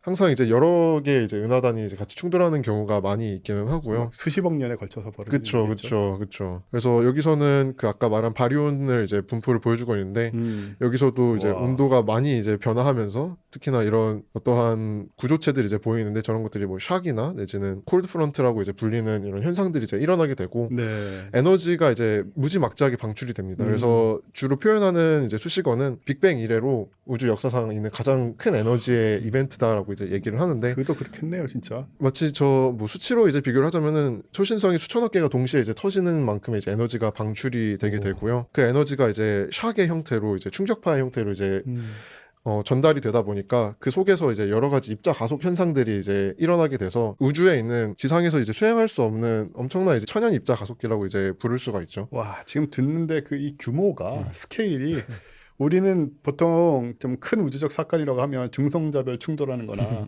아니면 언젠가 있을지 모를 우리 은하와 안드로메다의 충돌 같은 걸 떠올리는데요. 저거에 비하면 그거는 그냥 뭐 파리 두 마리가 싸우는 것 같은 그런 네. 수준의 그리고 말씀하신 것처럼 저 상황에서 그 입자 가속이 벌어지고 우리가 만들 수 있는 그런 충돌기 같은 것보다 훨씬 더 그 빠른 입자 네. 가속이 이루어진다는 말씀인 것 같으니 그렇죠. 도대체가 뭐 아까 영상에서 우리 은하와 안드로메다 은하의 충돌은 점 두 개 그냥 충돌하는 거, 그렇죠, 그 정도의 그렇죠. 스케일인 거고. 그러니까요. 정말 어마어마한 정점이란 말이 진짜 네. 느껴집니다. 그래서 이제 은하단의 충돌을 결국 연구하는 이유는 저런 은하단의 충돌을 통해서 암흑 물질의 뭐 성질도 알아낼 수도 있고 그것뿐만이 아니라 이제 입자 가속을 통해서 어떠한 그런 파티클 피직스 같은 측면에서의 이해도 이제 증진을 시킬 수가 있기 때문에 네. 은하단 이제 충돌 역사를 이제 계속 이해를 하려고 하는 것이죠. 그래서 지금 보여드린 건 이제 시뮬레이션인데 그럼 실제로 이제 관측에서는 그럼 어떻게 이해를 할 수가 있냐 했었을 때 이제 다파장 자료를 사용을 하게 되는데 네. 여기서 뭐 제가 모든 파장대 자료를 가져온 건 아니고 일부 대표적인 파장 자료를 가져왔고요. 그래서 가시광선을 통해서는 우리가 주로 별 내지는 은하들에 대한 이제 정보를 얻을 수가 있고 그래서 네. 은하들이 어떻게 별을 생성을 하고 있는지 내지는 생성을 안 하고 있는지 내지는 은하가 어디에 위치하는지에 대한 정보를 얻을 수가 있고 네. 그리고 또 아까 가스가 이제 베리온이 한 10에서 20% 정도 존재를 한다고 했는데 대부분 이제 X선 영역에서의 이제 고에너지 입자들이 이제 네네. 에너지를 이제 방출하게 됩니다. 그래서 X선을 통해서는 은하단 내에 존재하는 이제 가스의 분포를 알 수가 있고 또 이제 긴파장 쪽으로 가면 이제 전파로 불리는 영역에서는 이제 저 입자들이 가속을 되면서 이제 싱크로트론 가속이라는 것을 하게 되는데 이제 그런 가속된 입자들이 어디에 존재하는지에 대한 이제 파악을 할 수가 있습니다. 도대체 저걸 어떻게 알 수 있는지 저는 좀 이해가 안 되는데 가속기 환경이란 건 우리가 되게 조밀하고 막 크다고 하지만 조밀하고 아주 통제된 환경이잖아요. 네. 근데 저거는 엄청나게 멀리서 어마어마한 규모로 뭐 입자들이 움직이고 있을 건데 그렇죠. 저거를 보고 뭐 거기에 성질을 알아낼 수 있다라는 것이 스펙트럼 쪽으로 보는 건가요? 그럼 결국은? 스펙트럼으로 이제 보는 경우도 있고요. 단순히 이제 밝기에서도 이제 정보를 얻어내는 아. 경우들이 있는데 뭐 의뢰 과학에서 하듯이 이제 가설 내지는 이론을 세우고 그 네. 이론에서 이제 예측되는 것들을 관측에서 이제 확인이 되는지를 이제 반복 수행을 하면서 점점 이론을 이제 구축을 해 나가는 것이죠. 저희가 십몇 년 하다 보니까 안 다룬 얘기가 없을 거라는 생각을 하는데 지금 은하단 관측에서 입자 가속이 일어나고 그 가속된 입자를 연구한다는 얘기는 분명히 처음 나왔어요. 그래서 저희도 처음 나온 것 같아요. 그런 개념 자체가. 그래서 저도 생소해서 지금 다시 여쭤본 겁니다. 네. 우리가 빛이라는 거는 전하를 띈 입자들이 가속을 해야만 어떤 식으로든 관측 가능한 빛으로 나오기 때문에 그걸 우리가 물리적으로 잘 이해하고 있고 그런 물리 지식을 관측 해석에 적용을 하면은 그거를 통해서 우리가 환경을 역으로 추론해낼 수 있다. 네, 뭐 이렇게도 네. 볼 수 있을 것 같습니다. 그렇군요. 네. 이제 얘기가 나와서 조금 더 그럼 설명을 드리면 X선에서 이제 저 가스들이 이제 에너지를 방출하는 기작은 이제 은하단이 무겁다 보니까 가스 입자들이 그런 중심으로 이제 떨어지면서 다른 입자들과의 충돌 같이 발생을 하는데 그때 이제 입자의 가속이 일어나서 이제 네. 서멀 브램스트롱이라고 하는 기자기에서 이제 에너지가 이제 방출이 되는 것이고요. 네. 전파 같은 경우에서는 이제 여러 가지가 있는데 뒤에서 잠깐 얘기가 나오겠지만 은하단 충돌로 인해서 그 에너지에 의해서 이제 입자가 전자들이 이제 자기장을 통해서 이제 가속이 되는 경우도 있고 내지는 그 AGN이라고 하는 혹은 이제 블랙홀에서 이제 방출되는 Z를 통해서 입자가 가속이 돼서 또 이제 방출되는 경우도 있고 합니다. 자기장으로 가속되는 거는 지구상의 가속기 충돌기랑 원리가 굉장히 비슷한 거잖아요. 따지고 보면. 잘 정확히는 잘 보겠습니다. 예. 뭐 자기장을 거는 거긴 하니까 지금 네. 약간 선 같은 데서 네. 하는 것도 은하단 내에도 이게 자기장이 걸려 있는데 이게 네. 은하단이 충돌을 하게 되면은 그 자기장이 이제 증폭이 되는 경우들이 생겨서 네. 그 증폭된 이제 자기장을 통해서 이제 전하들이 회전을 하게 되다 보니까 거기서 이제 가속이 일어나서 에너지를 방출을 하게 되는 거죠. 네. 전기를 띤 입자들이 어떠한 방식으로 가속되느냐에 따라 따라서 다양한 파장에 이제 빛이 나온다라고 네네. 이해하시면 될 것 같습니다. 예, 예. 그래서 이제 이러한 방식들로 이제 은하단을 관측을 하고 이제 은하단이 어떤 상태에 있는지들을 이제 알 수가 있는데 그 중에서 이제 페르세우스 은하단은 이전에 이제 안정화되어 있다고 이제 얘기를 해왔었었는데 그 증거들을 이제 몇 가지를 더 많이 있지만 몇 가지를 가지고 왔고요. 그 중에 하나는 이제 중심 부분에 라디오 미니 헤일로라는 것이 이제 관측이 되는데 저거는 이름에서 이제 나타나다시피 이제 전파에서 관측이 되는데 되게 안정화된 은하단에서 이전에 이제 가속된 입자들이 있거나 내지는 우주상에 떠돌아다니는 어떤 고에너지 입자들의 충돌로 인해서 이제 생성이 된다고 이해가 되어 있고 그리고 항상 이제 안정된 은하단에서만 이제 존재를 했었어서 네. 저게 발견이 되면은 은하단 자체도 이제 안정이 되어 있을 거다라고 생각을 했었고요. 엑스레이 관측 상에서도 중심 부분이 가스가 되게 일정한 모션을 이제 취하고 있기 때문에 어떠한 강한 충격이 있진 않았을 것이다라고 생각을 했었고 가시광 영역 쪽에서도 이제 관측을 해보면은 은하단 중심에 이제 밝은 은하가 있다고 했었었는데 네. 거기에 되게 별 생성이 활발하게 일어나고 있는 징후들이 이제 발견이 되었거든요. 네. 이제 그 얘기인즉슨 별 생성이 되려면은 별 생성을 위한 이제 가스들이 되게 차가워져서 뭉쳐야 되는데 그 차가워지려면은 어떤 충격이나 에너지를 가하는 그런 원이 없어야 되거든요. 근데 충돌이 있으면은 에너지가 가해지니까 그 가스들이 덮여지게 되고 별 생성이 되지 않아서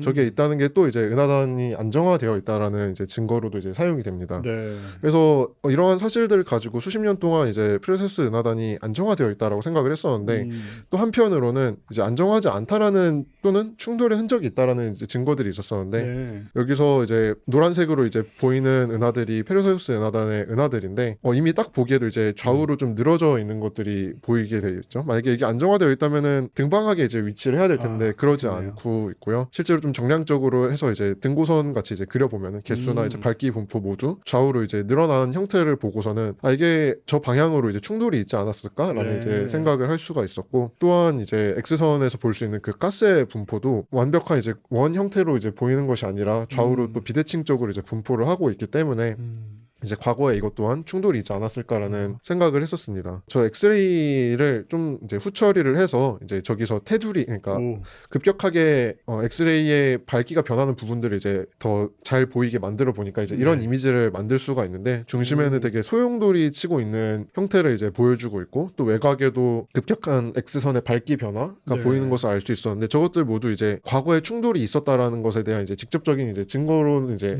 해석이 될 수가 있습니다. 근데 충돌이 있었으면은 그 충돌하는 물체가 보여야 될 텐데 그것이 지금까지 이제 발견이 되지가 않아서 그래서 이제 이게 충돌이 완전히 끝나고 그게 또 오랜 시간이 지나서 지금은 안정화되지 않았을까라는 것이 현재의 이해였습니다. 그래도 상식적인 생각인 것 같긴 하네요. 네, 지금 형태는 이렇지만 이거는 예전에 치고 지나간 네. 게 아직 정리가 안 된 것이지 네. 지금 당장은 안정돼 있는 상태다라고 네. 해석을 했다는 말씀인데 그렇습니다. 그게 아닌 것을 아마도 네.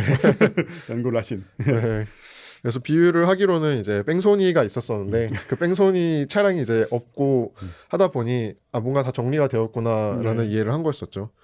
근데 아까 이제 영상을 보여드릴 때 결국 은하산의 충돌은 암흑 물질 간의 충돌로 이제 이끌어져 오는데 네. 그러면 이제 암흑 물질 상에서도 그러면은 그것이 하나의 덩어리로 보이느냐가 이제 쟁점이었었고요. 아까 기사에 암흑물질 덩어리라고 적혀 있다고 제가 말씀드렸는데 네. 과연 그런 것인지 궁금합니다. 진짜로 궁금해요. 저는. 네. 그래서 이제 암흑 물질을 우리가 직접 볼 수는 없지만 이제 중력적인 작용을 하고 그 작용을 통해서 이제 발생한 현상이 결국은 이제 약중력 렌즈 현상이기 때문에 이거를 통해서 이제 연구를 진행을 하게 되었습니다. 이 현상에 대해서 간략하게 이제 설명을 드리면은 어떤 무거운 물체가 이제 공간상에 존재를 하게 되면은 이제 아인슈타인 이론에 따라서 시공간이 휘어지게 되고 시공간이 휘어지게 되면은 그 지점을 통과하는 빛도 이제 같이 휘어지게 되는 걸로 이제 이해를 하고 있고요. 네. 그래서 그 현상을 이용해서 어떤 무거운 물체 뒤에 존재하는 여기서 이제 은하를 이용하는데 은하의 상이 얼마나 휘어져 있는지를 측정을 해서 그럼 그 시선 방향 동안에 있는 그 무거운 물체의 분포나 내지는 질량 자체를 이제 추정을 하는 방식을 이제 기술을 하게 됩니다. 네네. 그래서 이 현상을 이제 측정을 하기 위해서 하와이에 존재하는 이제 수바루에 장착된 이제 하이퍼스 프라임캠이라는 이제 장비를 이제 이용을 하게 되었고요. 그래서 그 관측 자료를 지금 보여주는 건데 이제 세 가지 다른 필터를 이용을 해서 촬영한 이미지를 이제 합성해서 만든 이제 칼라 이미지이고요. 네. 저 수바루 HSC 장비 자체가 되게 넓은 시야각을 가지고 있긴 하지만 페르세우스 은하단이 되게 비교적 가까이 존재하기 때문에 비교적 가까이 존재한다고 해도 이제 수백만 광년 이제 이제 떨어져 있기는 하고요. 그래서 한 번에 전체 은하단을 담지는 못하고 이제 중심 부분을 이제 여기서는 보여주고는 있습니다. 네.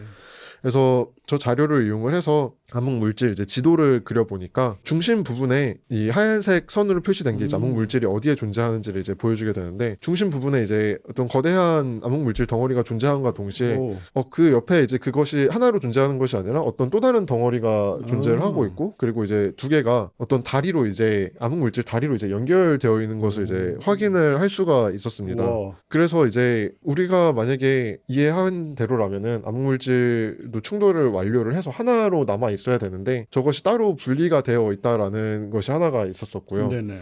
그리고 만약에 저 다른 덩어리가 저 페르세우스 은하단에 존재하는 것이 아니라 다른 그냥 시선 방향의 다른 3D 공간상에 존재를 하는 거였을 수도 있었을 네. 텐데 그러지 않다라고 이제 생각했던 이유 중에 하나가 암흑 물질이 이제 다리로 이제 연결이 되어 있어서 네. 저 둘이 중력적인 상호작용을 하면서 그 중력 때문에 각자에 있던 암흑 물질들이 조금씩 떨어져 나가면서 그것이 이제 다리의 형태로 이제 현재 남아 있다라고 이해를 이제 할 수가 있었습니다. 네. 그리고 또한 이제 은하 분포에 대해서도 당연히 이제 좀 살펴보았었는데요. 그래서 이제 배경은 페르세우스 은하단의 이제 은하 개수 분포를 나타내고 그거를 이제 암흑 물질 분포랑 이제 비교를 해서 보여주는 건데 뭐 위에는 이제 그 히스토그램 이제 개수 분포를 이제 보여줬을 때 빨간색 그러니까 중심 헤일로에 이제 존재하는 은하들이랑 그리고 또 파란색 그 충돌하는 헤일로에 존재하는 은하들 그리고 다리에 이제 존재하는 은하들이 거의 비슷한 이제 시선 속도 방향 성분을 이제 가지고 있는 것을 확인을 해서 네. 또 충돌이 우리 시선 방향으로 앞뒤로 충돌을 하는 것이 아니라 이것이 아까 마치 송승수 박사님께서 보여준 은하를 페이스온에서 보듯이 위에서 본 것처럼. 네, 위에서 충돌은 이제 이런 식으로 진행이 되고 있고 우리는 그 충돌을 위에서 이제 바라보고 있는 네. 현상이어서 그래서 이전에 은하 분포로만은 이 은하단이 충돌을 하고 있는지 아닌지를 이제 판별하기는 쉽지 않았다라는 네네. 것을 이제 제시를 해주고 있습니다. 그래서 지금까지 이제 제가 분석한 내용들은 이제 하나의 이제 증거들로 이제 사용이 될 수가 있는데 그리고 또 이제 하나의 관측 자료에서 이제 얻어진 암흑 물질 분포다 보니까 이제 제가 잘못 이제 분석을 했을 수도 있고 이게 네네. 진짜인지에 대한 이제 의문이 남을 수가 있는데 다행히 제가 논문을 제출하고 나서 얼마 되지 않아서 이제 유클리드 망원경이 이제 런치가 되고 이제 거기서 이제 또 페르세우스 은하단을 관측을 해주었었거든요. 그래서 이 그림에서 이제 오른쪽은 이제 유클리드 망원경 이미지를 가지고 온 거고요. 그리고 이거는 실제 유클리드의 옛날 실제 유클리드 선생님. 네, 사진 뭐 그림이라고 네, 할 수가 있죠. 예. 그래서 이제 이 배경은 아까 보여드렸던 이제 수바루로 찍은 이미지인데 이제 네. 유클리드는 저 영역을 전부 다 지금 찍지는 않았었고 그 중에서 이제 얼리 데이터 릴리즈하고 해서 이제 초반에 찍은 데이터 중에 일부를 이제 공개를 한 건데 네네. 딱 이 부분을 이제 촬영을 해서 이제 공개를 해주었었거든요. 겹쳐서 넣으신 거군요. 아, 네, 맞춰서. 네, 네. 예. 그래서 이제 저희가 분석을 하고자 요구하는 영역은 다 들어갔기 때문에 이 자료를 통해서 이제 또 다시 이제 같은 분석을 해보았습니다. 그래서 이 분석을 해보니 여기서도 암흑물질 분포가 중심에도 존재를 하고 같은 위치에 또 다른 충돌하는 헤일로가 발견이 되면서 네. 이제 동시에 이제 암흑물질 다리도 다 구현이 되는 것으로 보아서 이전 이제 수바루로 분석한 결과가 단순한 우연이 아니라 또 다른 인디펜던트한 이제 장비를 통해서도 입증이 되는 결과였다는 것을 이제 알 수가 있었고요. 좀 더블 체크가 되는 그런. 그쵸, 상황이네요. 그쵸. 그리고 뭐 왼쪽의 그림 같은 경우에는 이제 페르세우스는 이제 신화 속의 인물이다 보니까 페르세우스가 이제 메두사를 뭐 죽이고 이제 그런 내용이 있었는데 마치 이 암흑물질 지도도 그런 모습과 비슷해서 가져오게 되었습니다. 암흑물질은 저기서 암흑물질 덩어리는 그런 메두사라는 이름이 있는 거지. 아니 저 덩어리라고 말할 정도가 되면 뭐 명명을 할 수도 있는 거잖아요. 사실. 뭐 논문에 적지는 않기는 그걸 했고요. 선점하셔야 돼요. 저거 진짜로. 완전 정확하게 지금 맞는 뭐 여러 가지 조건을 갖추고 있거든요. 메두사라는 이름이. 네.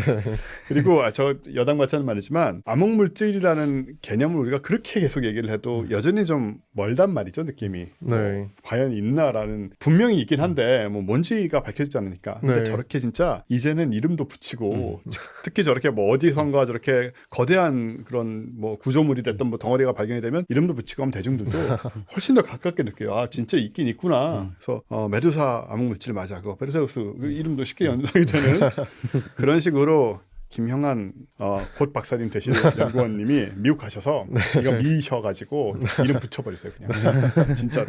그럴 때 우리가 과감하게 나가야 됩니다. 저 아까 그 뽀글머리 얘기 드렸잖아요. 네. 뽀글머리 정신은 버려야 돼 우리가. 네, 과감하게 나가셔야 됩니다. 그리고 나중에 이름을 붙이시게 되면은 제가 옆에서 푸시를 했다고 이렇게 한마디 또 사실은 조금 더 과격하게 나가려면 이제 본인 이름을 붙여야죠. 본인이 그렇죠. 발견한 건 본인 이름을. 왜 저기 하이픈 해가지고 붙이잖아요. 네. 메두사 김은 빼고 이름만 형한. 택해가지고 메두사 형한 클럼프. 클럼프.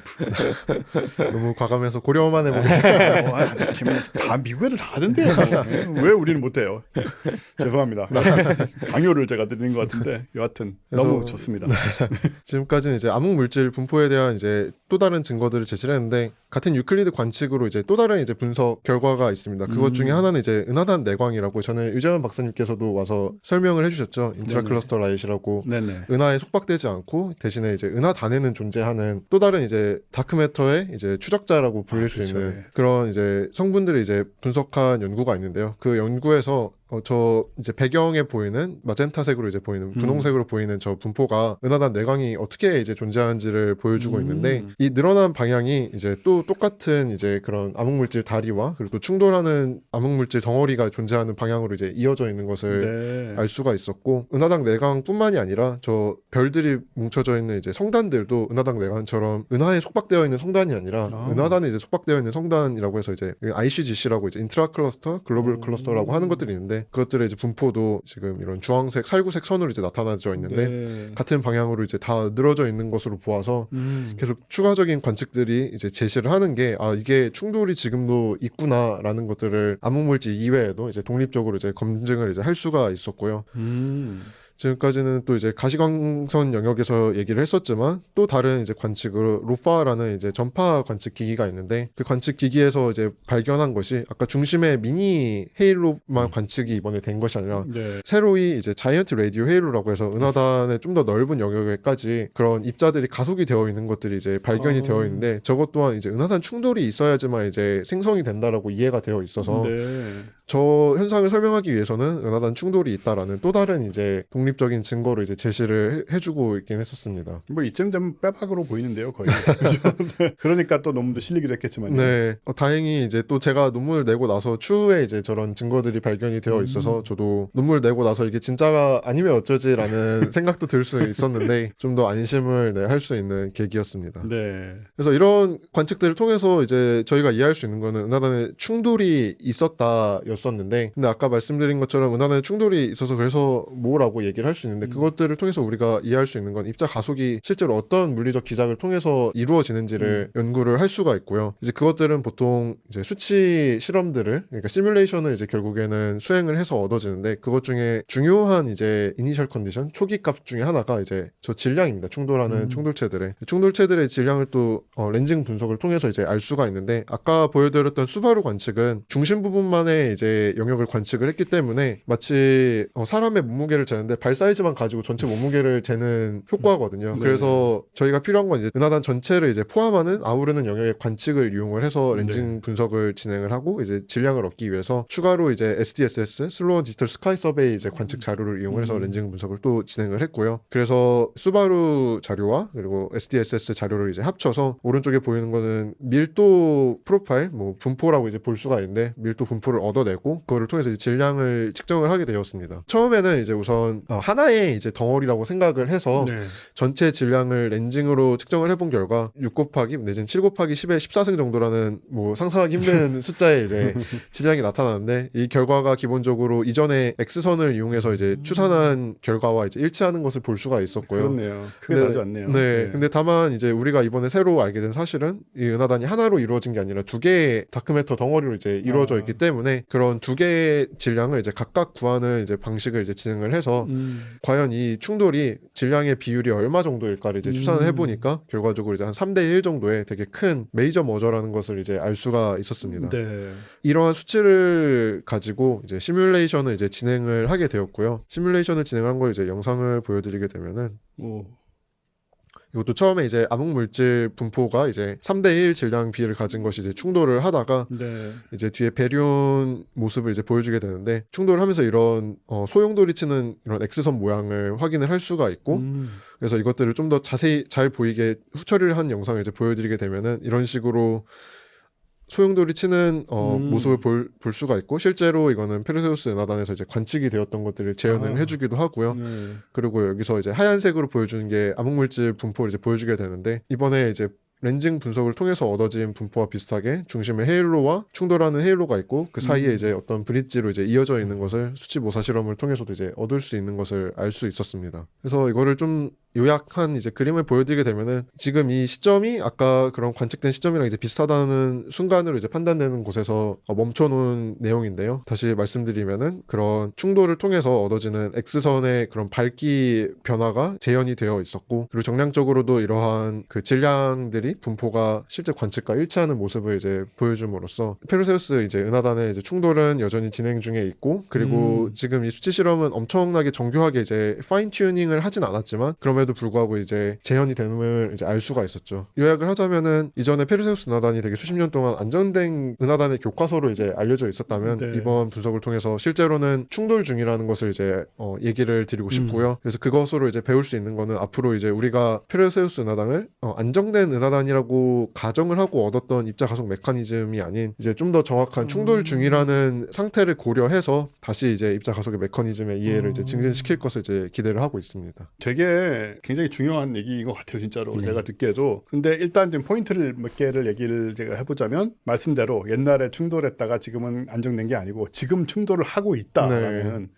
얘기인데 지금 충돌을 하고 있다라는 얘기는 다시 달리 해석을 하면은 이제 그 은하단을 이루고 있는 그 바리온 물질들에 무슨 이유든지 이제 암흑 물질이 들어왔고 걔네들이 지금 역동적으로 서로 간에 그렇습니다. 에너지를 주고받고 뭐 또 물질을 주고받는지 모르겠지만 에너지를 주고받고 또 뭐 중력적으로 또 계속 관계를 하면서 뭔가 이렇게 움직이고 있다 다이내믹하게 그걸 충돌이라고 보는 거잖아요. 이게 뭐 하나하나가 다 부딪히고 있지는 않을 테니까요. 우리가 이럴 때 착각을 하는 게 은하 충돌도 그렇지만 지구와 안드로메다 은하 속에 어떤 행성이 꽝 하고 부딪힐 것 같은 그런 상상을 하는데 이제 그런 것을 충돌이라고만 보는 건 아닌 것 같고 여기서 이제 그보다 훨씬 큰 스케일로. 그렇죠. 근데 우리가 일반적인 사람들이 이런 얘기를 들었을 때 궁금한 건 뭐냐면 이 덩어리라는 그러니까 지금 암흑 물질이 그러면 아까 두 개잖아요. 게다가 얘네가 뭐 한 덩어리로 와서 두 개로 쪼개진 건지 그러니까 어디까지 뭐 그 얘기하실 수 있는지 모르겠는데 지금 단계에서 아니면 둘이 따로 부딪힌 건지 아니면 그 덩어리라는 개념은 도대체 뭔가 암흑물질에서 그런 것들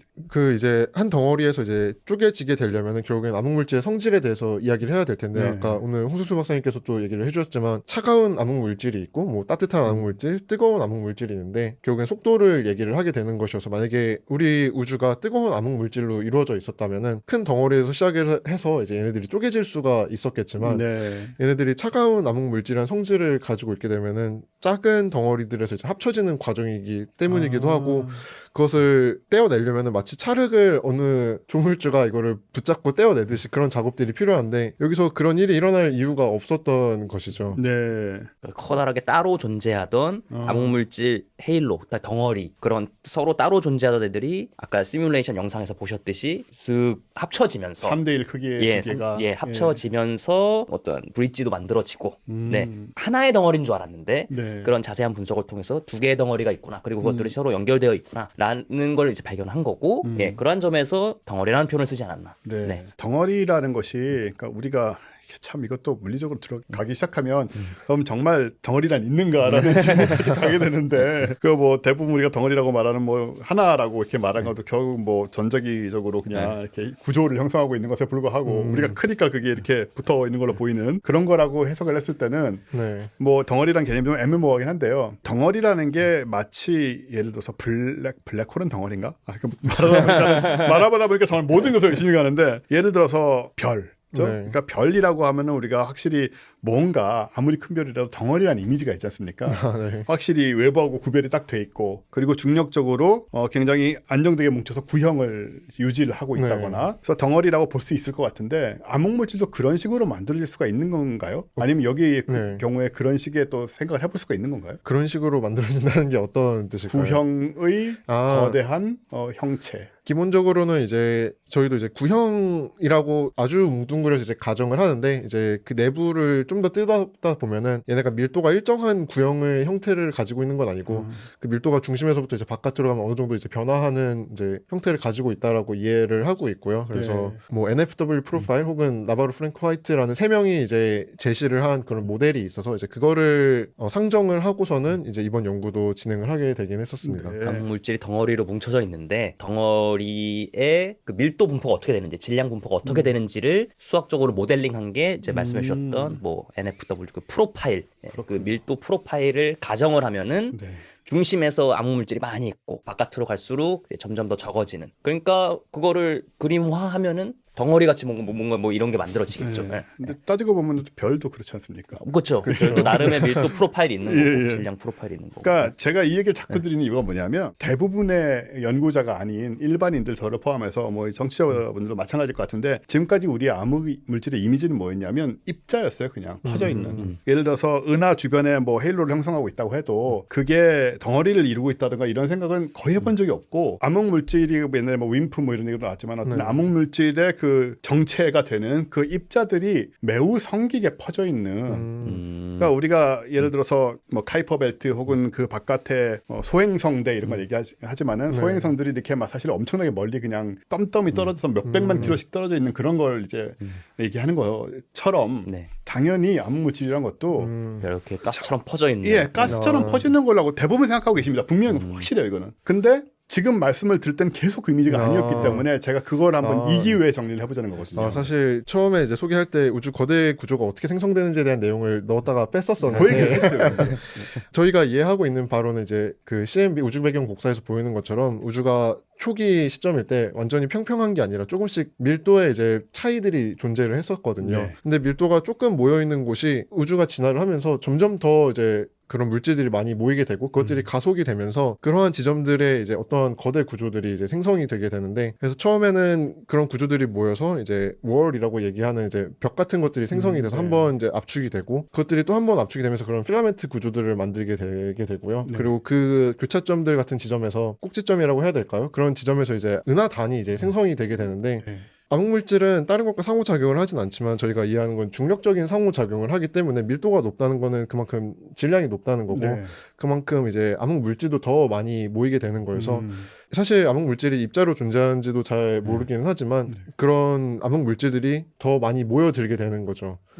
그래서 그 모여든 것의 정점이 결국에는 은하단이라는 구조체로 현재 보이고 있게 되는 걸로 이해하고 있습니다. 그리고 사실 가만히 잘 생각을 해보시면은 암흑 물질이 어쨌든 엄청난 질량을 가지고 많이 아까 질량이 무겁기도 하고 많다고도 아까 설명을 드리지 않았습니까? 그것들이 가스처럼 이렇게 쭉 고르게 퍼져 있다라는 거는 사실 생각하면 되게 힘든 겁니다. 그러니까 그러네요. 아주 균일하게 분포해 있을 경우에만 가스처럼 분포할 수 있지.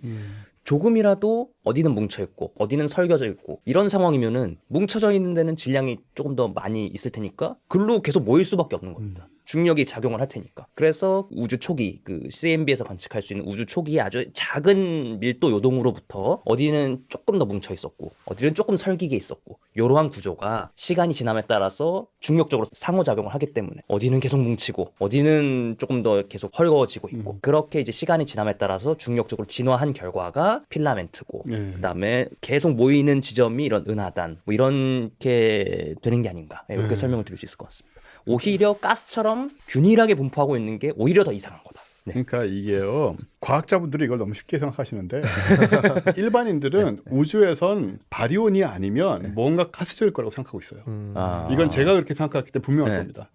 바리온적인 것들은 눈에 보이고 뭐 우리가 알고 있는 구체적인 뭐 별이고 뭐 이런 것들이니까 당연히 생긴 걸 우리가 보니까요. 그렇죠. 저렇게 생각했지만 나머지 것들은 다 뭔가 정확하게 알 수는 없지만 뭔가 이렇게 슥 퍼져 있다라는 식으로 정말 쉽게 생각을 하게 되거든요. 그게 이제 연구하시는 분이나 과학자분들이 가지고 있는 논리적 구조를 우리는 그다지 갖고 있지 않거나 들었어도 잊어버리기 때문에 자꾸 그냥 우리의 이미지는 그렇게 가버리는 거예요. 그래서 제가 덩어리라는 걸 계속 여쭤본 거예요. 처음부터. 그냥 말씀 들어보니까 중력적으로는 분명히 상호작용을 하고 그 말은 질량이 있다라는 뜻이 되는 거잖아요. 그렇죠. 그 질량이 있어야 중력이 이제 상호작용을 할 수 있으니까 그러면 결국은 뭉칠 모일 수밖에 수밖에 없고 없고 네. 별처럼 덩어리가 될 식으로 수밖에 이게 정말 뭐 구형인지 아닌지 모르지만 뭐 비슷한 뭔가 그 숙명으로 갈 수밖에 없는 것이고 그렇게 생각을 하면 어딘가에 암흑 물질만으로 그러니까는 이 지금은 은하단 안에 다른 바리온들이랑 같이 뭐 쉽게 말해서 네. 별들이랑 같이 있지만 네.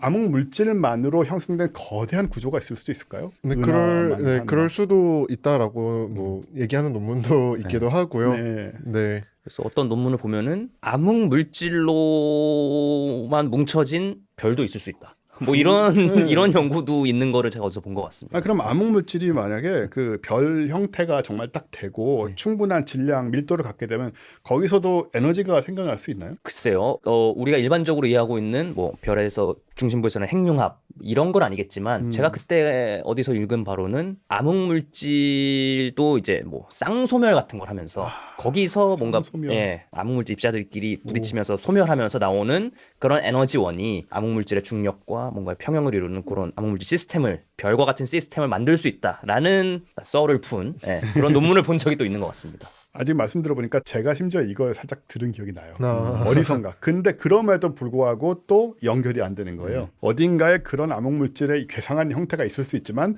우리가 아는 우리 은하 주변의 암흑물질이란 거는 구름 같은 것일 거야 라고 이게 분리가 되는 거죠, 이미지가.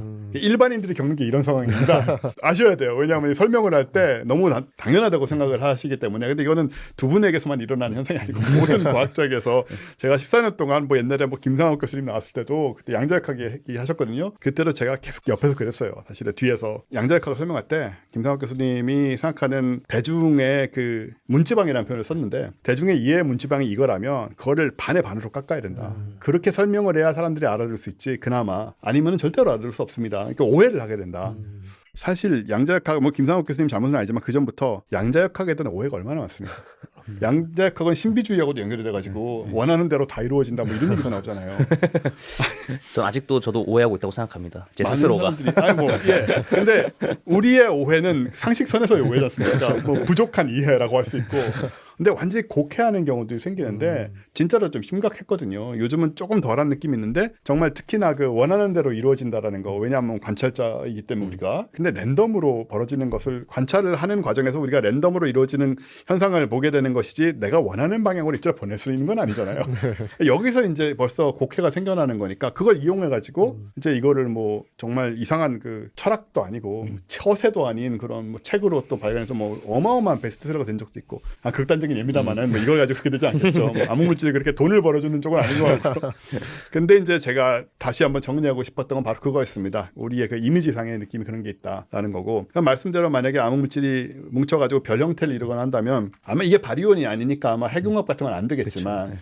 그 와중에 정말 그런 식으로 그 쌍소멸이 일어나는 그런 성질을 가진 입자라면 네. 뭐 사실은 모든 입자가 사실은 쌍을 가지고 있다라는 그런 걸 전제하고 네. 있으니까 우리가 그러면 거기서도 에너지가 나오고 심지어 빛이 날 수도 있다라는 그런 거는 빛이 나게 되면은 관측도 가능하지 않을까요? 그래서 이제 예측을 하는 것 중에 하나가 이제 감마레이가 나온다고 생각을 해서 네네. 감마레이 디텍션이 있으면은 그쪽에 어떤 암흑 물질 디케이가 뭐 소멸이 일어나고 있지 않는가 그런 연구들도 있기는 합니다. 우리가 암흑 물질을 직접 볼 수는 없지만 네네.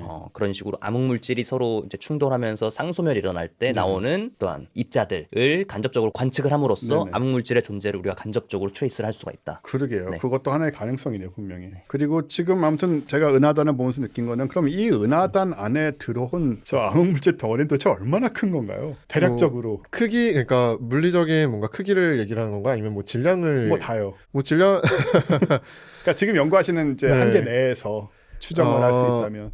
그래서 이제 저 페르세우스 은하단 자체가 뭐 한 그 6 곱하기 뭐 내지는 7 곱하기 10의 14승 단위라고 했었을 때 질량은 거기에 한 3분의 1 정도 된다고 이제 생각을 하고 있고요. 뭐 사이즈도 이제 그거에 비례해서 이제 같이 작은 거라고 이제 이해는 하고 있고요.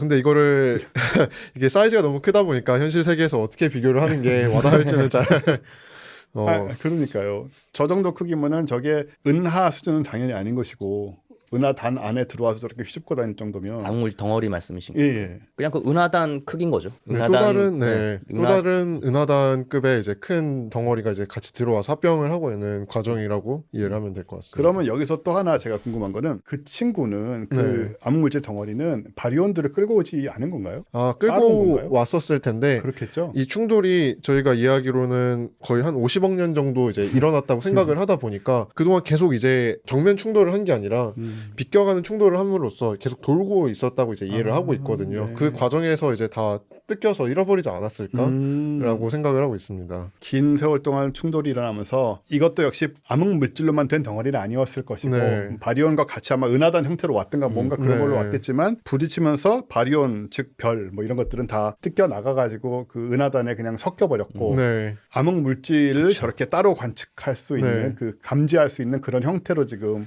네. 갖추어졌다라고 봐야 될까요? 그래서 이제 보여드리는 게 여기서 결국에는 은하단 내광이 이제 별들을 얘기를 하는 건데 네네. 충돌을 하면서 그 별들이 뜯겨 나가면서 흩뿌려진 것이 이제 저 방향으로 저게 암흑물질과 네, 같은 방향으로 있지 않을까라고 생각을 하고 있는 겁니다. 그러니까 브릿지란 거는 그 두 개의 암흑물질 사이의 암흑물질로 이루어진, 다리가 네. 연결돼 있는 네. 그런 상태고 그럼 이거는 중력적으로 서로 상호작용을 이제 한다고 생각을 하는데 그래서 만약에 이 암흑물질 덩어리가 이 은하단이랑 이제 같은 거리에 있는 게 아니라 뭐 더 멀리 있거나 더 가까이 있는데 그냥 저희가 다 투영을 해서 보다 보니까 같이 있는 것처럼 보일 수가 있는데 그렇지 않다라고 생각을 하는 게 얘네들이 그 다리가 있다는 얘기는 암흑물질들이 이제 중력적으로 상호작용을 했다라는 얘기로 해석을 할 수가 있고 그러기 위해서는 둘이 충돌을 했었어야지만 그 중력으로 인해서 이 암흑물질이 늘어지는 것이 보여졌을 거라고 이제 이해를 하게 된 것입니다.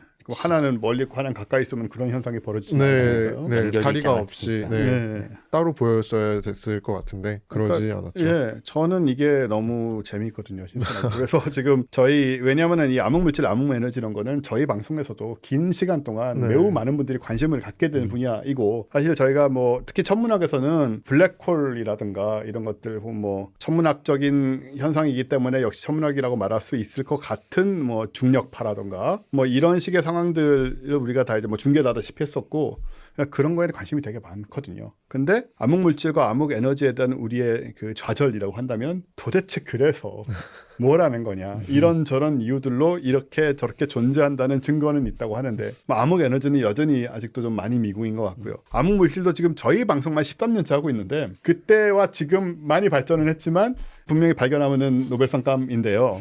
아직도 발견되지 않고 있다. 13년이 그렇게 짧은 기간이냐? 그렇진 않은 것 같아요. 또 생각해 보면은 아까 우리 프리츠 스비키 선생님도 우주가 우리 은하 하나일 뿐이라고 생각했던 때서 불과 십몇 년이 지나서 저걸 하신 거니까 그런 생각이 들었는데 이제 마침 이 주제가 나왔으니 저는 저희 시청자 청취자분들이 조금이라도 더 이걸 정리해서 가져가자 이번에 암흑물질에 대해서 갖고 있는 이상한 생각이 있었다면 뭐 저만 그랬는지도 모르겠어요. 혹시 여러분 죄송합니다. 여러분 다 이해하고 계셨다면 그건 저의 착각이고 근데 저는 뭔가 가스라든가 이렇게 퍼져 있는 것을 입자 수준으로 퍼져 있는 것을 연상을 해왔다는 거 만약에 그렇게 느끼신 분들은 암흑물질은 오히려 그렇게 형성되기 힘들다라는 거 말씀해 주셨듯이 그리고 이 경우에는 바로 암흑물질이 그렇게 덩어리질 수 있기 때문에 이러한 현상이 벌어질 수 있고 또 중앙에서 지금 저런 식으로 관측도 되고 있다라는 그리고 충돌이라는 것이 가능하다. 일단 가스하고 별이 충돌한다는 말은 좀 웃기잖아요.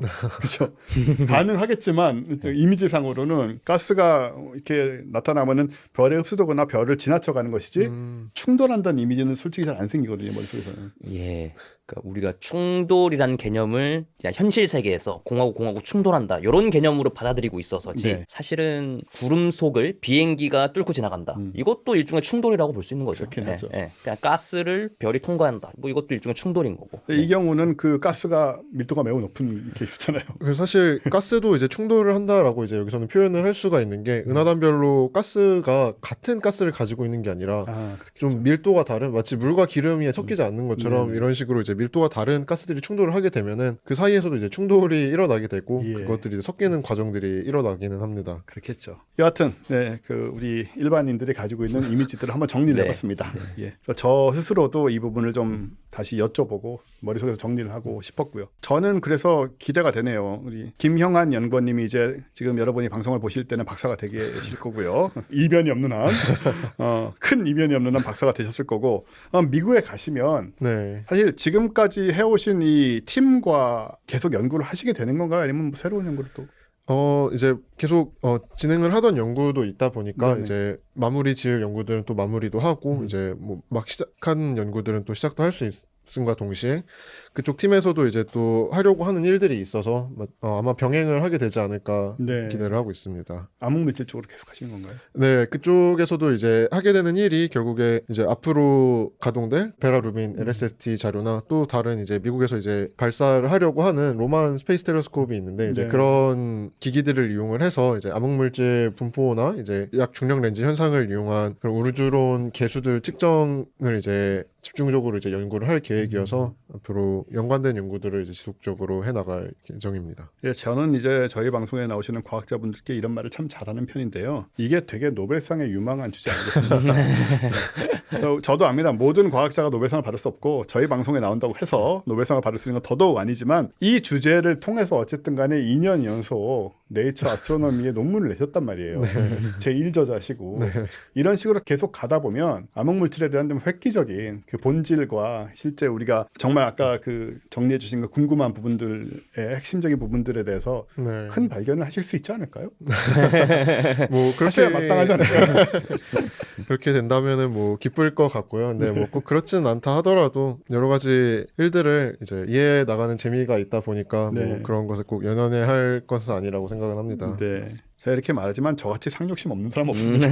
사실은 다만 이렇게 얘기하면 재밌으니까 얘기를 해보는 건데, 근데 이 경우에는 정말로 뭐 모르지만은 암흑물질은 우리 천문학 물리학계의 되게 큰 관심사이자 주제 중에 하나라서 언젠가 그런 일이 생기지 않는다는 뭐 굳이 그 얘기를 할 필요도 없지 않은가라는 생각이 들어서 한번 던져봤고요. 또 미국에 가시니까 이제 네. 미국에서 여러 가지 좋은 조건으로 연구를 하시게 되지 않을까 생각이 드는데, 이제 한 가지만 더 여쭤보면 미국 네. 가시니까 요즘 미국에서 쫓아내는 분위기 있잖아요. 그거 안 불편하셨어요? 아, 물론 그 좀 뭐 특정 학교에 연관돼 있긴 합니다만 지금. 네, 뭐 우선 직접적으로 제가 가려는 학교에 어떤 제재가 가해진 거는 아니기는 하고요. 네. 근데 동시에 이제 이런 SNS 활동이나 그쵸. 이런 것들을 다 검열을 하다 보니까 저도 여기서 별로 할 수 있는 말은 없을 것 같습니다. 사실은 미국 가서 연구하는 게 미국의 저 국익에도 부합된다고 생각하고요, 저는. 미국에 전혀 나쁜 일이 아니다. 예, 그렇게 생각을 합니다. 미국의 중심이 된 그 연구팀에서 연구를 하시지 않을까 생각이 되고, 미국에 많은 기여를 하시게 될 거라는 생각 개인적으로 해보고요. 그러면 이제 6월 5일 뭐 그렇게 디펜스 하시고 박사 학위를 받으시면은 당장에 뭐 여름에라도 나가시는 건가요? 가을부터 시작하시는 건가요? 네, 9월부터 이제 시작을 하게 되어 있어서 네네. 그 전에 이제 하던 일들 마무리하고 이제 가서 또 정착할 준비하고 그런 시간을 보내게 될 것 같습니다. 와, 중간에 한국에 들어오실 일이 있으실 텐데요. 네. 그때 한번 또 나오셔서 그때 연구하시던 거. 나 2026년에는 네이처 아스트로노미에 뭐가 등재되는지 또 얘기해 주셔야 되잖아요. 그렇죠? 매년 연례행사로 봄에 4월, 5월에 요때 해가지고 나와주시면 좋을 것 같습니다. 저도 그렇게 되면 좋을 것 같습니다. 네, 어쨌든 타지에 가게 되시니까 뭐 건강도 조심하시고 많은 성과 있으시길 바라겠습니다. 감사합니다. 네. 여러 가지로 그 중요한 연구에 있어서 우리나라의 연구자들이 계속 점점 발전하는 모습을 이제 보게 되고, 저희 같은 경우에는 사실 저희 방송 외에는 이런 걸 접하기 힘들죠. 뭐 유튜브나 이런 데 여러 가지 방송들이 많이 있지만 대개의 경우는 외국에서 연구한 것들은 뭐 논문을 갖고 와서 이것 말이저것 설명을 하거나 아니면은 우리가 이미 다 했던 얘기를 다시 해주시는 방송들이 많은데, 우리는 어쨌든 직접 연구하시는 분들이 오셔가지고 그 연구 성과를 말씀해 주시는 경우가 되게 많고요. 그리고 되게 프론티어에서 지금 당장 이제 생겨나고 있는 그 연구적인 뭐 본인이 한 게 아니더라도 그런 그 현상들을 직접 그때 설명해 주시는 분들이 굉장히 많아가지고, 그런 의미에서 저희 방송은 다른 방송들하고 좀 다르다는 거. 예. 때로는 길고 때로는 지루할 수도 있지만 열심히 조금이라도 과학에 진지한 관심 있으신 분들은 확실히 다르게 접근할 수 있다는 거 한번 다시 말씀드리면서, 그리고 저희는 뭐 유튜브도 유튜브지만 사실 유튜브는 일종의 서비스로 하고 있는 거고 팟캐스트가 주종이긴 하고요. 지금도 훨씬 많이 듣습니다, 팟캐스트를. 유튜브는 사실 뭐 몇천 정도밖에 뷰가 안 나오기도 하는데 팟캐스트는 적어도 수만 이상 계속 나오니까 그런 점에서 여러분 유튜브 보시고 별로 안 듣는구나 하고 생각하시면 안 돼요. 저희는 이거는 그냥 녹음하다 보니 찍게 된 거라서 세상이 바뀌었기 때문에 그 정도 차원이라고 생각하시고 팟캐스트를 들으셔도 상관없어요. 하지만 유튜브에는 사진이 많이 나오고 방금 그 시뮬레이션 뭐 동영상 이런 건 한번 볼만한 가치가 있기 때문에 유튜브 쪽으로도 많이 보시면 좋겠습니다. 자, 여하튼 이제쯤 되면은 이제 김영환 연구원님도 박사가 되시고 우리나라도 정리가 되고 이제 모든 것이 더 안정되게 새로운 챕터를 향해 가는 때가 아닌가 생각이 되고요. 다들 힘내서 좋은 다음 챕터에 뭐 대한민국을 만들어가자 이런 얘기는 조금 무모하긴 한데 어떤 말이 그렇게 꺼내졌네요. 네, 그렇게 열심히 해나가면 좋겠습니다. 두 분 수고 많으셨습니다. 감사합니다. 감사합니다. 감사합니다. 과학하고 앉아있네.